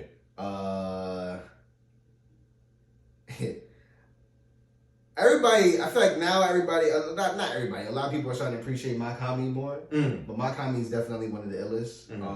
He's not really underrated because a lot of people do appreciate him. That if you know who he is, Yeah. you probably already know how appreciated he is. Yeah. He's like a modern Doom in that sense. Yeah. Like if you know him, you know that he's super ill. Facts. But Makami too. Murs is really dope. He's another guy. Yeah. Murs is definitely a rapper that I always thought was underrated. And He's dope. I'm gonna throw my man Mike Larry Draw in there. Really, really dope rapper, man, from the Bronx, man. I suggest everybody go check him out. Nice. He got songs with Robert Glasper. He's Grammy nominated on different albums and all that. Like he's dope. He be low key. He's in Japan right now. He's doing a lot of songs with a lot of foreign songs, but he's killing it out there. Nice. He's a really ill rapper. Definitely, everybody check him out. Yeah. Oh, awesome. Word. I know you said that you are a DC hater. So the question I had, for this one was 5 on 5. 5 on 5? 5 Marvel versus 5 DC in an all-out battle royal. Who you putting together, man? Super teams. It's crazy because I know I got up for Superman on DC. So for DC, let me say DC first. Okay, good. I'm gonna say 5 Superman, DC, Batman, yeah. and these are the people that objectively I would give these are your best superheroes. Yeah. In my opinion. Yeah. So Superman, Batman, The Flash. Yeah. This is where it gets a little tricky for me, but I'm actually gonna say Robin, but we could go when he's older. Nightwing. Okay. Yeah. Nightwing is good. Shit, that last spot. I almost want to say Beast Boy because I like Beast Boy. But, Beast Boy is good. Damn. In terms of a power level. Yeah. I'm gonna just say the Green Lantern. Okay. Which one? Oh shit. Hal, John. I'm gonna say Hal. Hal Jordan. I'm gonna say Hal Jordan. All right. And then for Marvel, just to be able to take on Superman. Yeah. I'm actually gonna throw the Hulk one. Okay. And then Silver Surfer. Ooh. So those two right there, Hulk and Silver Surfer. Silver Surfer. A lot of people don't know how powerful Silver Surfer is. They definitely do not. So that's why I'm putting him in there. Yes. It's gonna be heroes and villains. Feel free. Shit. Mix it up. I'm gonna have to say Dr. Doom and Magneto. Ooh. Yeah. And I love Magneto, bro. Shit, probably Professor X. It's a very unorthodox team, but yeah, if I'm trying to take those if I'm trying to take those guys out, yeah, I need to be able to play mind games with yes. them. And Dr. Doom's gonna figure out a way to bake kryptonite out of thin air. And it goes to what you alluded to. Yeah. When they did the ranking of the smartest yeah people in because you got Mr. Fantastic. Yes. You got Tony Stark. You got Dr. Doom, Victor Von Doom. You got Peter Parker. Facts. You know, like intelligent level Yeah. type of brain. Yeah. They're up there in that rank. Yeah. So, and obviously Professor X, I mean. Yeah. Yeah, like I would have put Spider-Man in there, but in all reality, it's like even Wolverine, Deadpool too, because he can't die. Right. But I almost want to say Professor X because he could just tap into everybody's brain and have them thinking that they're somewhere else. Like, he can. His level of mental projection is so crazy. Like his Professor X's powers are too crazy. Too crazy. Too crazy. Yep. You can put on Cerebro and just end it. So, remember in the movie? Yeah. Remember in X2? Yeah. Where when Magneto was like, once Charles' mind is hooked up to Cerebro, if he concentrated on a particular group, he can kill us all. Exactly, exactly. And that movie X-Men 2, that's one of my favorite movies ever. Like, great movie. That movie's amazing. Amazing. A lot of people don't know how amazing that movie is. Fight scenes, crazy, visuals, the art, perfect. The writing, great movie. All fire scenes back to back. But yes, sir. Definitely Professor X, Magneto. I feel like that's a really crazy team. What a team. Dr. Doom, Silver Surfer. Wow. Yeah. And maybe I switched the Hulk with maybe Wolverine. Okay. But the Hulk is so strong, so I want to just go to Hulk. But one of those. One of those two guys. They both could be general. Hulk and Wolverine. Yeah. I think they taking them. Yeah. I think they taking them. They're gonna take that's a strong team. That's a crazy team. No, yeah. Green Lantern. You put it together right. Team. Yeah. Because you could have just went with Justice League and say, "Yo, Wonder Woman," and put it on that. No, you actually thought about it. And said, "Okay, let me make a team that's good here. Maybe a team that's good here. We can have a battle. And it can be dope. Yeah, word. Dope. So, getting into something a little bit more personal. I've watched you grow and grow. Word. Into the person that you are. Yeah. And I'm proud of you. Yo, appreciate that, man. Likewise. What does this version of yourself today tell your younger self? Yo, honestly, I tell my younger self to just not even worry about any type of perception or how anything is perceived. I feel like I was kind of doing that, but but I tell myself definitely stay with that. Don't even worry about that. Don't even trip about that. Right. Just stick to your gut about what you're passionate about, and just do the research that you've always done. Yeah. On what you're passionate about, and just go hard with it. Be consistent with it. Nice. Never be afraid to experiment. Yeah. And just take the risk of doing something that you might have not been afraid to do before. Yeah. Adult and knowing your worth, yeah. Definitely know your worth, Absolutely. Yeah, people try to, do all type of lowball tactics and all that. It's just definitely know your worth. At the end of the day, it's like me now. It's I know the potential of where it could go. So I always keep that in mind when I'm doing any type of business and all that. Sure. Yeah. Would you change anything? Would I change anything? Honestly, I probably wouldn't change anything besides just genuine mistakes I made, actual mistakes of like losing shit and shit like that. Yeah. But in terms of musically and creatively, nah. Right. Maybe besides just getting more into merch and all that earlier. But I mean, at the same time, I'm glad with the way I did it. Perfect. Yeah, I would just say to my younger self, you just be prepared for that. Get ready. You're prepared to really take this shit serious. Get ready. Yeah. But it all happened, That's so what's up. Nice. It took time, but we here. Absolutely. Do you have any advice for future producers? Like those on the come up, trying to learn, experimenting like you did? Yeah. Any jewels, any gems you could tell them? I would say definitely experiment, try to don't be afraid to try something new. It doesn't have to be the typical generic thing. Right. I'm not even trying to hate on what might be considered to be generic, but just in general, if you got an idea to do something that you may think people might not like, it's I feel like that's more of a reason to do it. Sure. Because there's a group of people that also don't like the generic thing that will damn near anything that's different. Yeah. You know what I mean? Or they're waiting to hear something and be oh, this is different. Yeah. And they like it more because it's different. Yeah. And it's don't be, and then even go back to when I talk to my younger self, don't be afraid of that. Just lean into that. Right. Which I eventually did anyway. Yeah. But maybe just earlier on, it's if you want to make,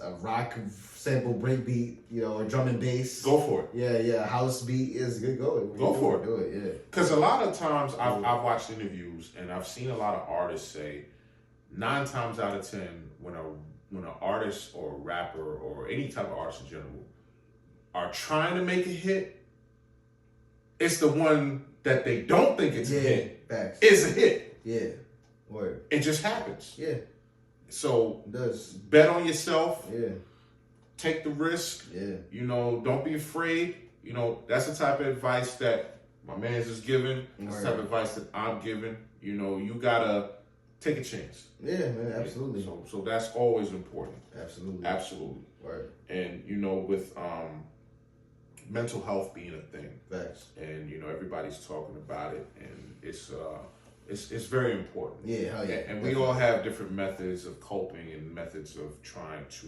deal. How does Jhershey manage his mental health? Honestly, nowadays, if something's really like stressing me, I try to just take a step back away from it and just engage in like a lot of stuff we talked about. Like I try to, you know, go read about something that I'm interested in. Yeah. Obviously play video games. You know, get outside. Yeah. Enjoy nature. Yeah, that's good. Not to sound cliche, but like, you know, just in general, like, I mean, even just like, for me, just decompression time, like, just literally, I just sit in my car. Yeah. And just listen to music. That's good. You know, or honestly listen to my own music. That's or just good. like, you know, meditate. Yeah. Sit with, you know, the records the records I got. Yeah. Listening to old music. You know, different shit. You know, going back and just watching the shit that inspired me. That's All good. shit we talked about. Yeah. You know, I know some people would say like, oh, it's just like nostalgia and like, you know, getting lost in that. But for me, it's more of a, you know, even engaging in that kind of thing, it's more of like a comfort, you know. It's like it takes you back to a place where you didn't have to worry about shit like that. So Yeah. if I could mentally bring myself back to places like that, Yeah. that works. Yeah. You know, I found that to be very successful. I think that's part of the reason why my music kind of goes in those directions, because it's like, this is the type of thing that gives me mental peace, you know. Did you see the interviews where Method Man was talking about depression?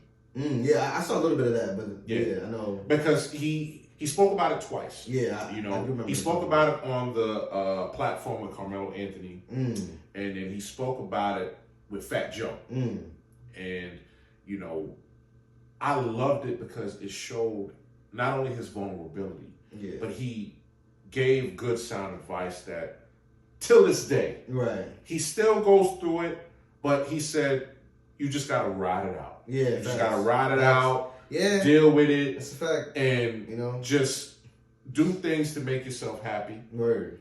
And once it passes, embrace that moment. Exactly. Embrace that moment that it does subside. Yeah. It does come back. Right. But just know that you're gonna get through it. No, word, man. And honestly, like I would agree with that. Like, you know, I've definitely I've had, you know, a couple stints in my life where it was like a dark place. You know what I mean? Yeah. And I always just try to just mentally. Well, I grew into like mentally. It's about framing too. You gotta frame it in your head like, okay, eventually I will get out of this, and you gotta foresee. You gotta make a goal for yourself that you want to achieve eventually. You know, and you can start small. Yeah. You know, for me, even with making music, it was like music was one of the things that brought me out of that place around that time. Actually, when I got into it, I was in that place. Yeah. And like, you know, making it and just putting it in. I just told myself, you know, I'm gonna just put everything on this. And I started making albums, and then people started, you know, digging it. I started doing the beat shows. People was telling me that I was doing good at the beat shows, you know. Mm-hmm. It started off the way my first beat set was terrible. But over time, like, I got better at it. And, like, you know, I feel like, you know, I would say that I got one of the best beat shows. You know, over time, it was like I just, you know, got better with the craft. And, like, that helped me to kind of get out of the depression and all that. Good for you. So, good for you. I just try to use, you know, the culture to my benefit, because it could be a toxic culture. It can. But that's only if you subscribe to those elements that are toxic, you know. But there's the positive elements, so I try to do that. Yeah. Try to engage with the stuff that brings me mental peace, like I said. You know, all the stuff that I'm into. And also just kind of, you know, meditation too, you know. I had to get back into that. Yeah. But that was something too in my life at one point in time that helped me at one point in time, meditation. You know, I actually want to get back into that because I know that could be very helpful. Yes. You know, a lot of the, you know, not to get too philosophical and all that, but you know, a lot of the ancient techniques of mindfulness, and even the modern techniques of mindfulness, you know, a lot of those things are very effective. You know, like so, you know, me and my, you know, my career and all that, you know, I've learned a lot about that too. So I try to apply a lot of those mental exercises to when I'm in one of those places. And it's a good thing because I've been following a lot of the philosophies of Bruce Lee. Word, yeah. Like really diving into what he was teaching. Word. Because besides the martial arts, he was really a philosophical person. He was very the whole be like water thing. Yes. I read the book. Right. And looking back at Enter the Dragon, which is one of my favorites of all time. I can watch that anytime, anywhere. Good movie. Yes. That conversation he had with the monk. Yeah. The word I doesn't exist. Exactly. There is no opponent. Right. And when they expand, I contract. Yeah. When I expand, they contract. Right. There's so many different ways to look at that and understand and apply it to yourself. Facts. And just like you, looking for ways to get to that happy place. Yeah. And we are unified in hip hop, in the culture, because there's so many different things that we could look at in the hip hop culture that make us happy. Right. And that golden era makes us happy. Hell yeah. Word. You know, and there's just so many different you know, places to get inspiration. You like, know? bro, if you put on Crush Groove right now, I'm gone. I'm just into it. Like it's like I've never watched it. Yeah. And I've watched that movie 1,000 times. Yeah, but when it comes on, and I see LL Cool J doing what he was doing in that dorm room. Yeah, exactly. It just when I see Run DMC in the studio. The movie like that for me is definitely Beat Street. Yeah, like I can watch that to this day. Wow. It just takes me back to when I first saw it and I was like, wow. What a movie. Like this is my movie right here. Like all the shit that they were doing. Like you know. So that's what I'm saying. Even watching stuff like that and just going back and reliving certain things, as well as reliving new things. Yes. Like I said, like I've been playing because on the Switch they got like a bunch of N64 games, right? Yeah. So they got ones that I never played. Okay. Like I never played Perfect Dark. Oh, so you never played that? So I've been going back and playing it. This game is ill. So like you know, just engaging in stuff outside of reality. Yes. Helps me to like kind of like decompress from reality. That's good. But at the same time, being mindful that you know, I have to have the mental strength I have to build that mental strength to get through whatever I'm getting through. Mental toughness. You know, looking forward to the future and all that. Yes, sir. So take care of yourselves. Thanks, all our brothers and sisters out there. Definitely. And if you're going through something, please reach out. Reach out. If there are people out there, your friends, your family, anybody out there that you can go to. You know, that's one of the bases of the show. No, word. I want people to know that you're not alone. Yeah. You know, and you have people that have gone through the same things. And, you know, we're all connected. We're all brothers and sisters. And we all want to keep everybody safe and healthy. No, that's facts, man. Absolutely. That's facts. So, you know, going back to the hip-hop sense, the Wu-Tang series. Yeah. Now, I binge-watched that. Yes. I binge-watched that. I ran through it. Your overall opinion on the entire series, the portrayals, because there's been some criticisms. There's been some people that like it, some people don't like it. What is Jhershey's thoughts on the Wu-Tang series? I thought that the show definitely got better as it went on. It started off like a little bit, like it was a little bit too child friendly for me. Okay. Like I was watching it and I'm like they had certain parts where like it turned into a cartoon and all that. Yeah. And I was like, I mean, like it's about Wu-Tang. Like I don't think anybody like would be upset if it wasn't a more grittier show. Yeah. You know what I mean? Yeah.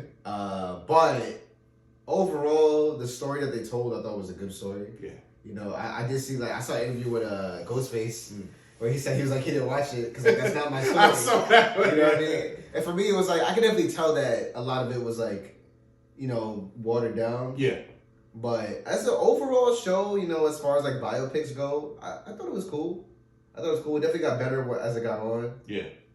That last season, it had some questionable moments, like where they were like, they were kind of telling the story about how they made the album by like going back and like doing like a whole montage. Yeah. It was like they made Raekwon like the drug dealer thing. Yeah. Like it was cool when they did it with him. Cuban Links. Yeah, but then they did it with Old Dirty with the 70s shit. Right. Yeah, so some of that was a little bit too much. Yeah. But overall, I thought the show was cool. Because it was cool to see them as a group, you know. Yeah, and I kind of understood that part. Yeah. Like, because when they focused on Only Built for Cuban Link, they made it into the drug dealer thing. Yeah, the mafia, where this person owned this territory. Yeah, exactly. Then you went to Jizza with the Liquid Swords. This is how that album was created. With ODB, this is how that album was created. So I got that part. Yeah, and I know exactly what you mean. Yeah. And I mean, the biggest knock, of course, was RZA's character with the accent. Yeah, man. I don't know, man. Like, him doing RZA was that was kind of different, man. It was like it was like a little bit too forced. Yeah, it was. It was. But I ultimately thought his character was cool. Yeah.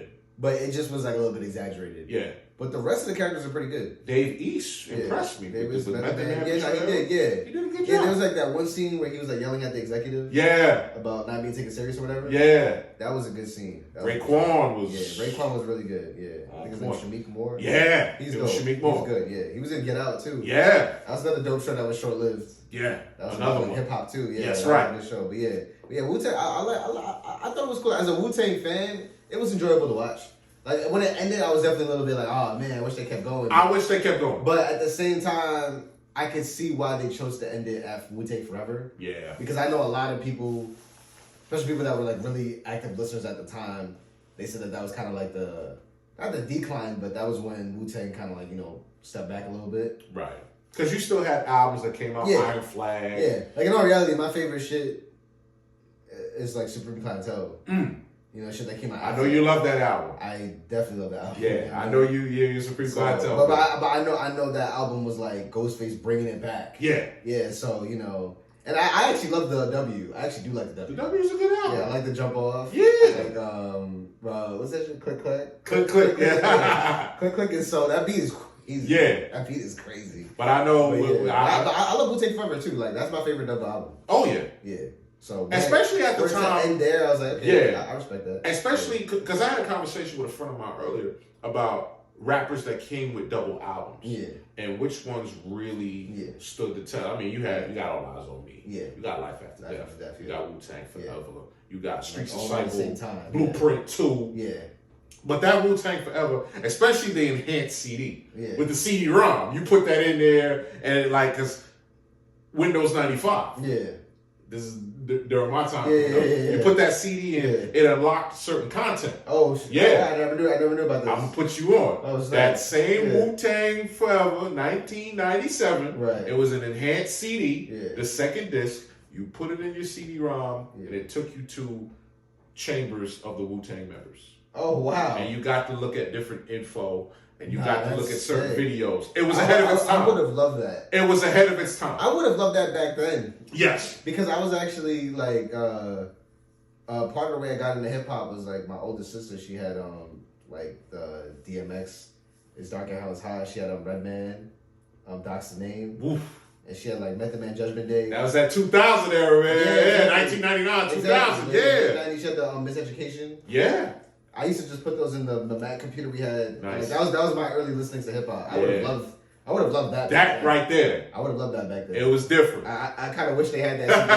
I definitely do. Yes, sir. Yeah, because I got into Wu-Tang around that same time I got into Doom. Okay.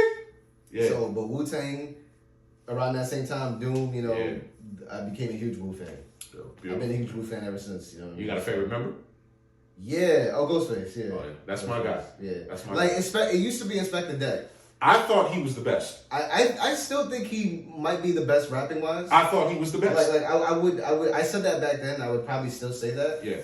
But as I got older, you know, once I heard Supreme Clientele, I was like, yo, I never heard nobody rap like this. Like, this is crazy. Like, when he said supercalifragilisticexpialidocious and then said it backwards, I was like, I had to just stop it. I was like, Ghost is different. I was like, Ghost is a different breed, man. Like Nutmeg, Nutmeg, one.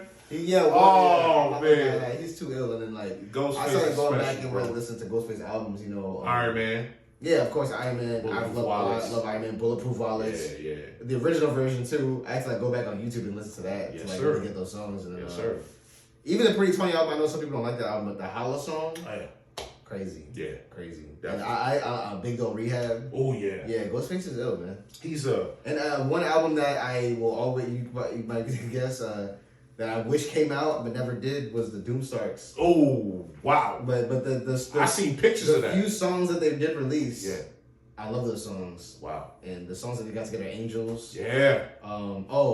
Fish Scale. Fish Scale is great. Doom did like 5 joints on that. Yes, he Yeah, did. he did like Underwater. Yes. Nelly Bros. Yes. So like Ghost and Doom, those are 2 of my favorite rappers of all time. Good combination. Yeah, those are both like 2 of my favorite rappers. Nas, of course. Absolutely. Yeah, and then it goes to like Earl and Kendrick. Yeah. Ah, yeah. Where? No doubt. And, since we're getting to that, Yeah. Oh, since it's marinated and it's down, it's settled, it's already, Kendrick versus Drake, man. Now, I already knew that this battle was brewing before it even popped off with those diss records. Yeah. It was there. Something was there. Yeah. Because I did something on a podcast with 2 of my guys. Shout out Alfred, shout out T.O., where we talked about the big 3. Yeah. Alfred was with Drake. Yeah. T.O. was with Cole. I was with Kendrick. Yeah. Love the guy. Yeah. So I kept telling those guys, watch out. Because as time goes on, Kendrick is going to go to another level. Yeah. Cole is great. Drake is great. Success, everything like that. But once it popped off, I already knew what was going to happen as far as who was going to be the victor. Exactly. So with everything that happened, how did you feel about that battle?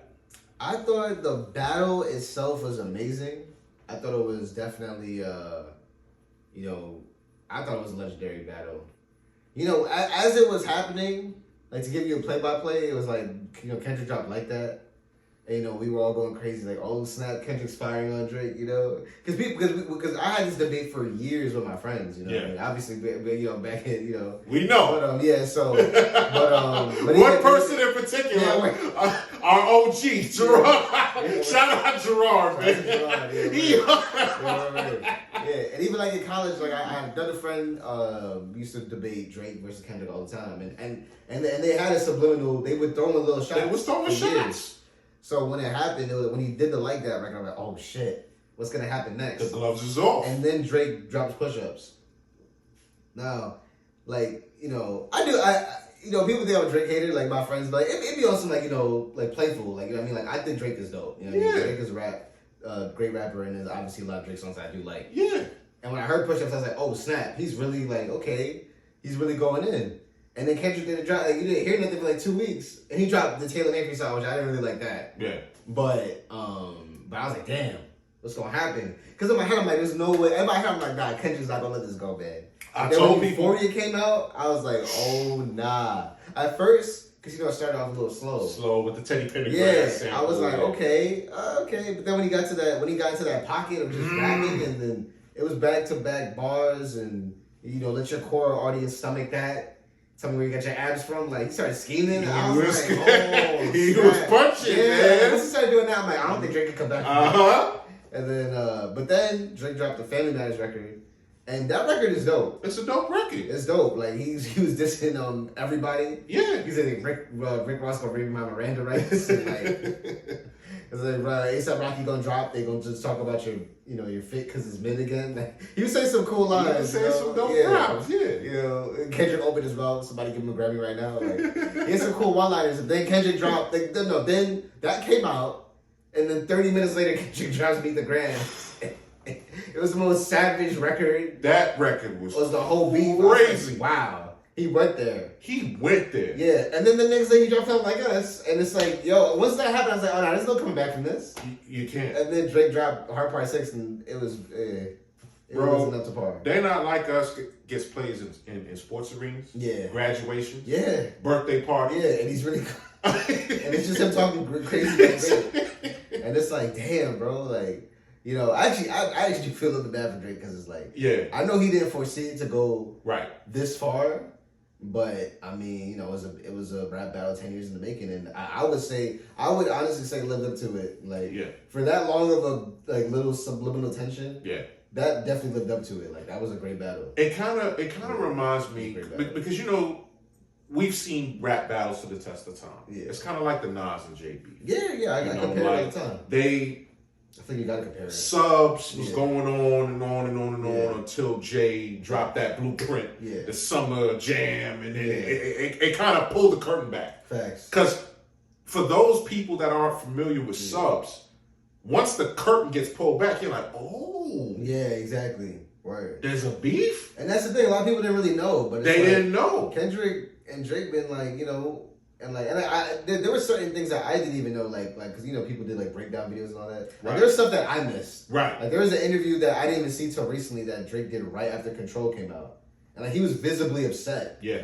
That Kendrick did that, and I never saw that. Right. And that provided a lot of context. I saw that interview. That provided a lot of context for me about why they kept going back and forth. Yeah.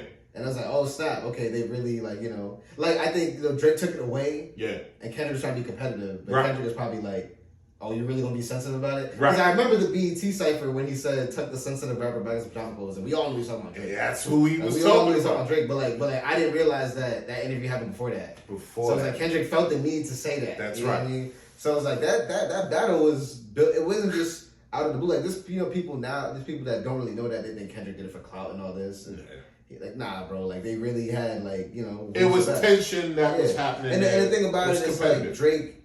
To give Drake his credit, he has been running the game for 10, 15 years. Absolutely. But Kendrick was always a person that would just give you a classic album. So it was like consistency or quantity. I feel like that's really what it comes down to. Yes. And then as far as, for them to, as MCs, it's like, all right, well, let's prove it, And I always felt like Kendrick was a better MC. I agree with you. I feel like Drake was more of a pop artist. Yeah. And I don't even mean that like a derogatory way. It's like not at all. We're talking about Quincy Jones earlier, you know what I mean? That's right. So it's like the pop category to even be in that conversation is like a huge accomplishment. We're going with bar for bar. Yeah, exactly. But in a rap battle, it's different. Yeah, and going back to battle, and I knew it. Like I always would have bet my money on that because I was in group chats and stuff. Yeah, telling people. Because they start bringing up punchlines and stuff like that with Drake, and it's like he can do that, but he can. And Drake is obviously a very big battle rap fan himself. Yes, he is. He's very, very big. Yes, he is. Heavily involved in it, but it's like there's videos of Kendrick battling. You know what I mean? Like it's out there in Compton. Come on. Like and he's low key doing like the loaded Lutz, like you know what I mean. But like he was nice back then. Like he was watching. Yeah, he was nice back then. Like and who Kendrick's big influence is? Oh, Corrupt. Word, exactly, yeah, Corrupt. He's like a prototype of Corrupt. Like he channels because Corrupt is also a guy that battled. Yeah. Out there in the hoods and Word. Him and Snoop had their battle. That's how they met. They met in a battle. Nah, I believe it. Yeah. I definitely believe that. Because Corrupt, he comes from Philly. Yeah, exactly. So he had that and style. Philly's like, known for that, so I can totally see that. And even down, like you said, with Kendrick and Corrupt, like I can see that. There you go. I can see that influence heavily. That's the influence. He said it on Control. He said it. Yeah. Yep. So King of New York. Yep. Quoting Corrupt. Yeah. There you go. So Kendrick, and like even from Control, it was like back to the basics we used to have, but it's like I just feel like Kendrick is like he's a different level of MC. I agree with you. Like even if you don't like his music, right? Because of the certain experiments, unorthodox style, which I could totally understand, like a preference for people. But he's really a rapper though. He's a rapper. He's really an MC. Like he really knows how to put the punchline. Like he was scheming on the like that's what I'm saying. Like, once he started doing that, I'm like, nah, Drake's not doing that. Like Drake got punchlines.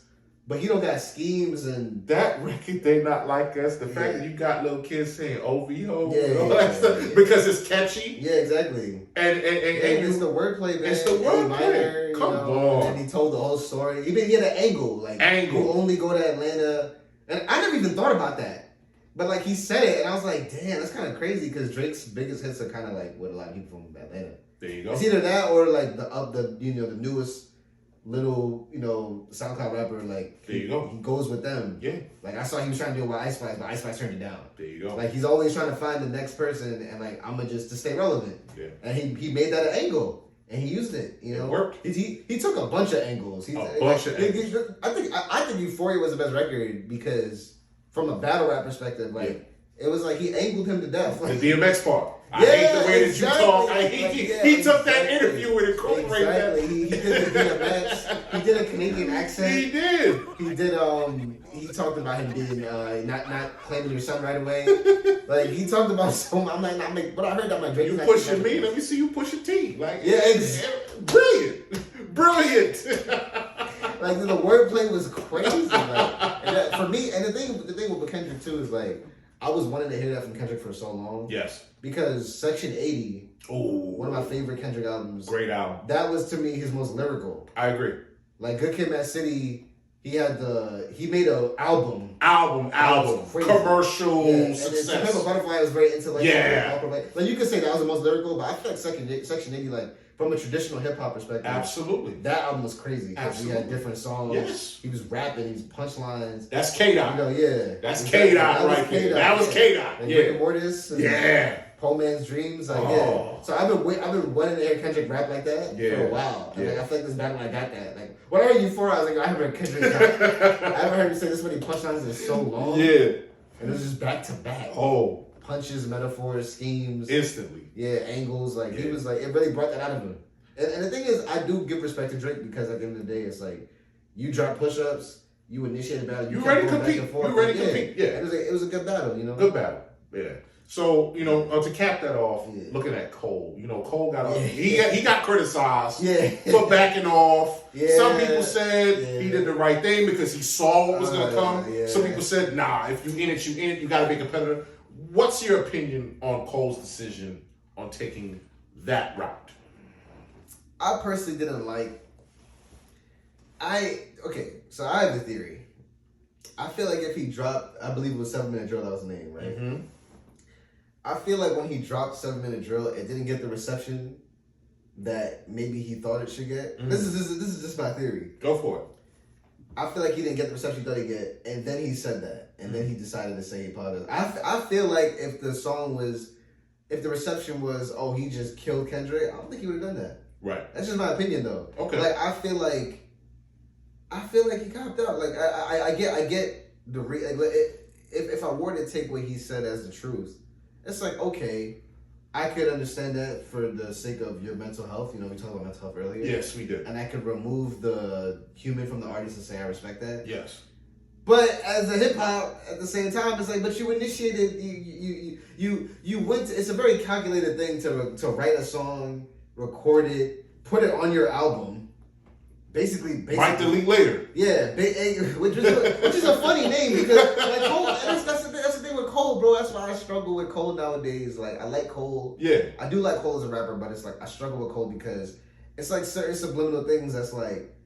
I feel like you're throwing it out of your hands a little bit. Like you called it might delete later. It's like, and then you did it. So it's almost like you're preparing the audience to know that I'm gonna put this out, but and it's like the last album was called The Fall Off. Yeah. I feel like Cole has these interesting. He had a song The Middle Child, where he's in between Kendrick and Drake. There you go. But all of a sudden you're going against Kendrick. But then you're saying you're not. I don't know. Cole is kind of interesting. So that's where I'm at. That's why when we talked about Tyler earlier, the Big Three. Yeah. Personally, I would have Tyler over Cole personally, and I know for a lot of the purists, that's completely blasphemous for several different reasons. Right. This is called what it is. Right. But I mean, for me, creatively speaking, I think personally Tyler is more worthy because of that. But as an MC, Cole is definitely a better MC. He's dope. He's definitely one of the illest MCs. Young Simba. But, I feel like the way he maneuvered this battle, right. I wasn't really too happy with it. But at the same time, when he did bow out, it was kind of like, okay, it's just between Kendrick and Drake. I think that's what everybody really wanted. Yeah. Like we didn't really want to see Kendrick versus Cole anyway. No. But so because we were still waiting for that Cole and Kendrick album. Yeah, that's the thing. That's why it was like I feel like I don't know. It just seemed it was a questionable move. Yeah, for him to even make the track. You know what I mean? Like I know some people say that he was gassing and doing that, but I'm like I don't know. It's like if I don't know how the relationship that he has with Kendrick, but. Right. I feel like maybe they could have gotten on the phone and figured out is it even like that? Yeah. Because and that's the thing. The things he said in the song to me were just false. It was like he was saying that he only had 2 good albums, and it was like, I don't know, Cole. Like, he lost me with that. Like, he lost me with the song. He kind of took a Hove route. Yeah, you remember in Blueprint when Hove was like 4 albums in 10 years, like 2 of them would do. That's exactly what he was trying to do. Because Jay is like a mentor to Cole, so he kind of took that formula. That's exactly what he was trying to do. He tried to do that. Which is kind of ironic in a way because it didn't really make sense when Jay did it either. Right. Like it did, and I know it worked at the time. But like it was written as one of the best. Because the album he said was written. Yeah, that album was amazing. Yeah, that album was a classic. Yeah, that was amazing. Yeah. So it was like because Cole did that, like he said the second album is bad, which is like I don't know if he was talking about something Butterfly or Damn. Right. Because some people consider Section 80 to be the first, some people say Good Kid, Mad City the first. Right. And which would also be weird because you have a beat on Section 80. He produced. Yeah, like one of the best songs on it. Yeah. An hour. Yeah. Yeah. So it was just weird. It was like I don't know. It just seemed like. It seemed like one of those moments, and like Cole has a few moments like that in his career that are just questionable to me. Yeah. Like the False Prophet song. Okay. And there was another questionable. Well, it wasn't really questionable, but I know a lot of people didn't like it when he did the KOD album and he went at all the young rappers, the mumble rappers at the time. Yeah. So, but then he backpedaled on that too.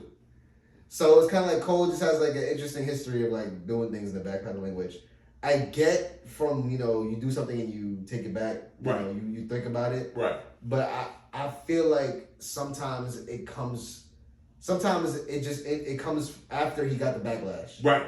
So I feel like now he did that. And then he made another song and he said he would have won the battle if he didn't back out. I'm like, you can't say that. You can't say after you already back out of the battle. So for me, it's like when he does stuff like that, it just further puts him in this category of like, I don't know, man. Yeah. It's like you want to be the top dog and you're supposed to want that. Right.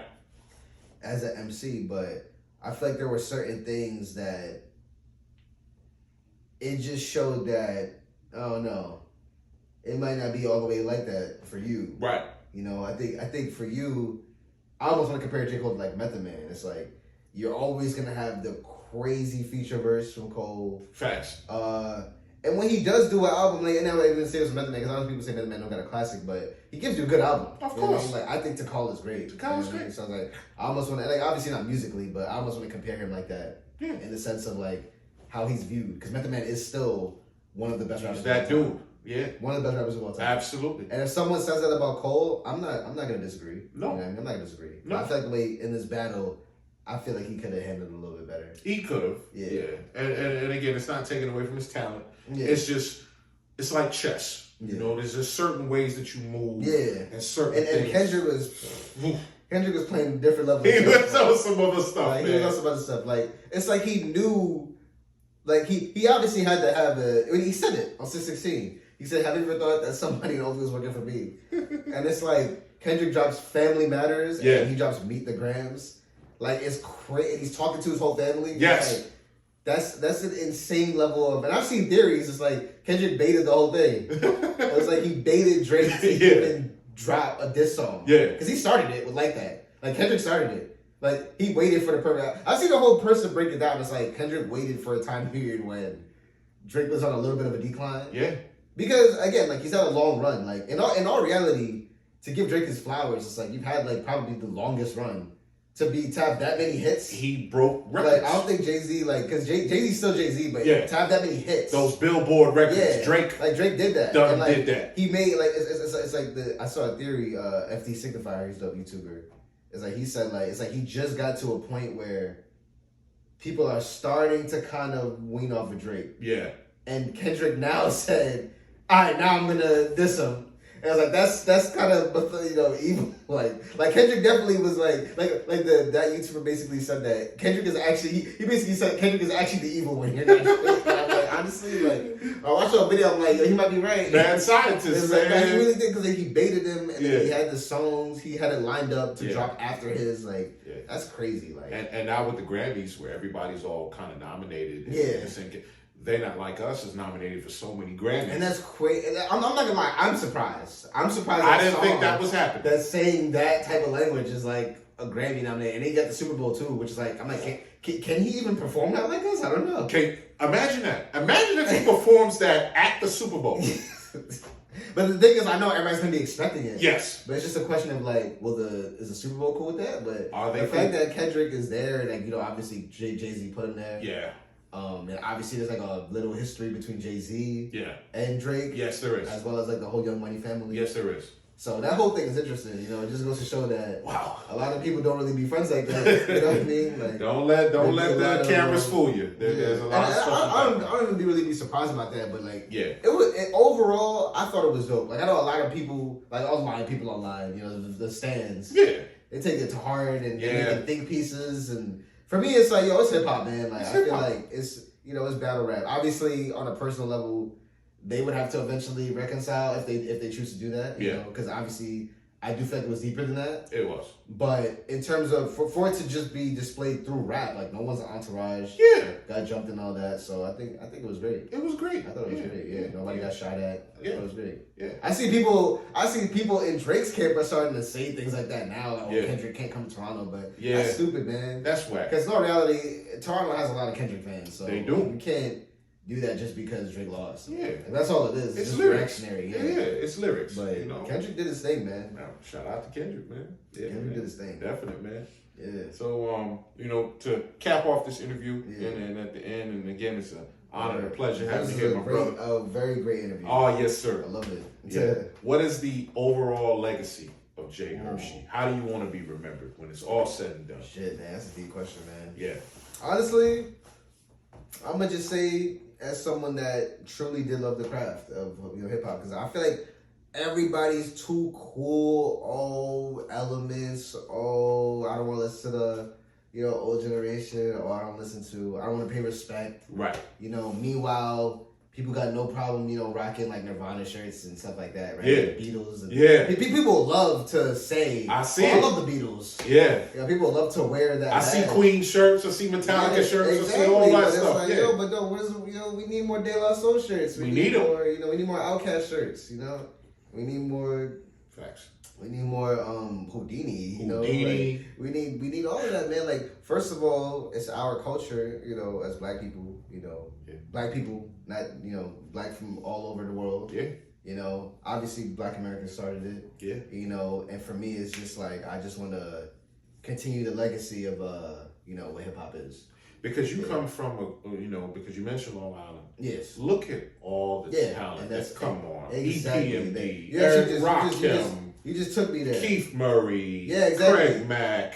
Exactly. And I all feel like those different Public Enemy. Facts. I feel like one thing about Long Island, because, you know, I would say obviously Bronx created it. Yeah. You know, Brooklyn, you could say Jay-Z, Biggie, they took it the furthest.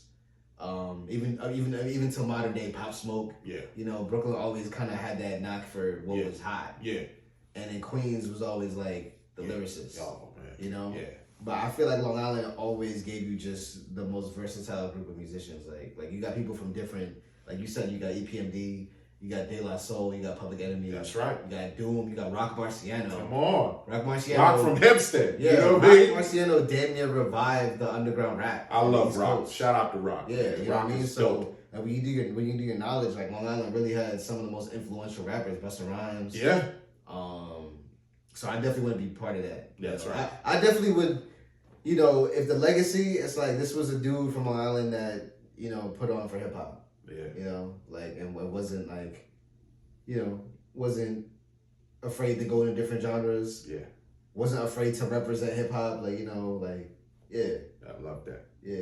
That's pretty much what I would say. I love that. Yeah, man. It's that cemented legacy. Like you said, I come from that cloth. That's know? Right. Like that's the stuff that raised me, and that's why I'm here, man. That's right. And with that being said, would you mind autographing the Strictly Flow Show logo, man? You gotta definitely put your tag on there. We got the silver and gold pens. You can pick whatever colors. You can use both, whatever you want to do. I'm actually good. I'll use both. All right, I gotta get your tag on there, man. You know, man. You know, you definitely gotta sign that because, like I said prior to this is the sound of the Strictly Flow Show in the flesh, word, man. Right here. This is the guy that created the sound. Nah, word, bro. More than anything, it's an honor to be a part of this. Man. Oh man, this is the guy that has to put his signature on the logo. You know what I mean? There would be no Strictly Flow Show without this key component right here, my man Jhershey. So the fact that he's here and he's signing this, he's putting his tag on it, it's special. Man, word. Absolutely. Definitely Of course, gotta have bro, I gotta do that. Yes, sir. Gotta No doubt, do that, baby. man. Y'all see that? Oh, this is beautiful. This is beautiful. Yes, sir. That's as far as I go in graffiti, but the tag is a tag. This is nice, man. You know, and as you can see, Bonnie Godiva did the same word, thing. yeah, So word. creativity, shout out to Bonnie Godiva. You gotta have a tag, man. That's your signature, basically. That's right. You know? So, you know, so you can't spell community without unity. And Jhershey, you will forever be a part of QG's community. I appreciate that, bro. My God. I appreciate that, Yes, man. sir. I'm honored to be here, man. No doubt about it. Amazing questions, man. Oh, appreciate you, The man. research, man. Yes, sir. Had to do it. The Sonic NK at N64, I was like, oh, nah, he went. I did my homework, baby. He went. Yes, sir. Yes, That's sir. crazy. That's yes, crazy. sir. So he went in. y'all check that out. Word. Hit that like, hit that share, subscribe to the channel, man. And tune in for definitely more, subscribe, man. Definitely subscribe. Yes, definitely sir. check out, definitely check out Jhershey on any streaming platform, Spotify, Apple Music. Go. SoundCloud too, YouTube. I'm trying to do more content myself. 7emeraldsmedia.com if you want the album. You know, Cosmic Rock. Get it. Got other albums coming soon. Yes. I got other albums already out, other beat tapes. Check out Sega AM2 with my partner Abel the Mind Writer, and check out JNZ with King NZ. You know, got more collabs coming soon too. Yes, sir. And more beat shows coming soon too. Check everything out. Follow my guy. Watch what he's doing. Yes. Merchandise, all of that. Absolutely, man. Word. Support your local indie artists. Support your local indie artists. Yeah, man. No doubt. Facts.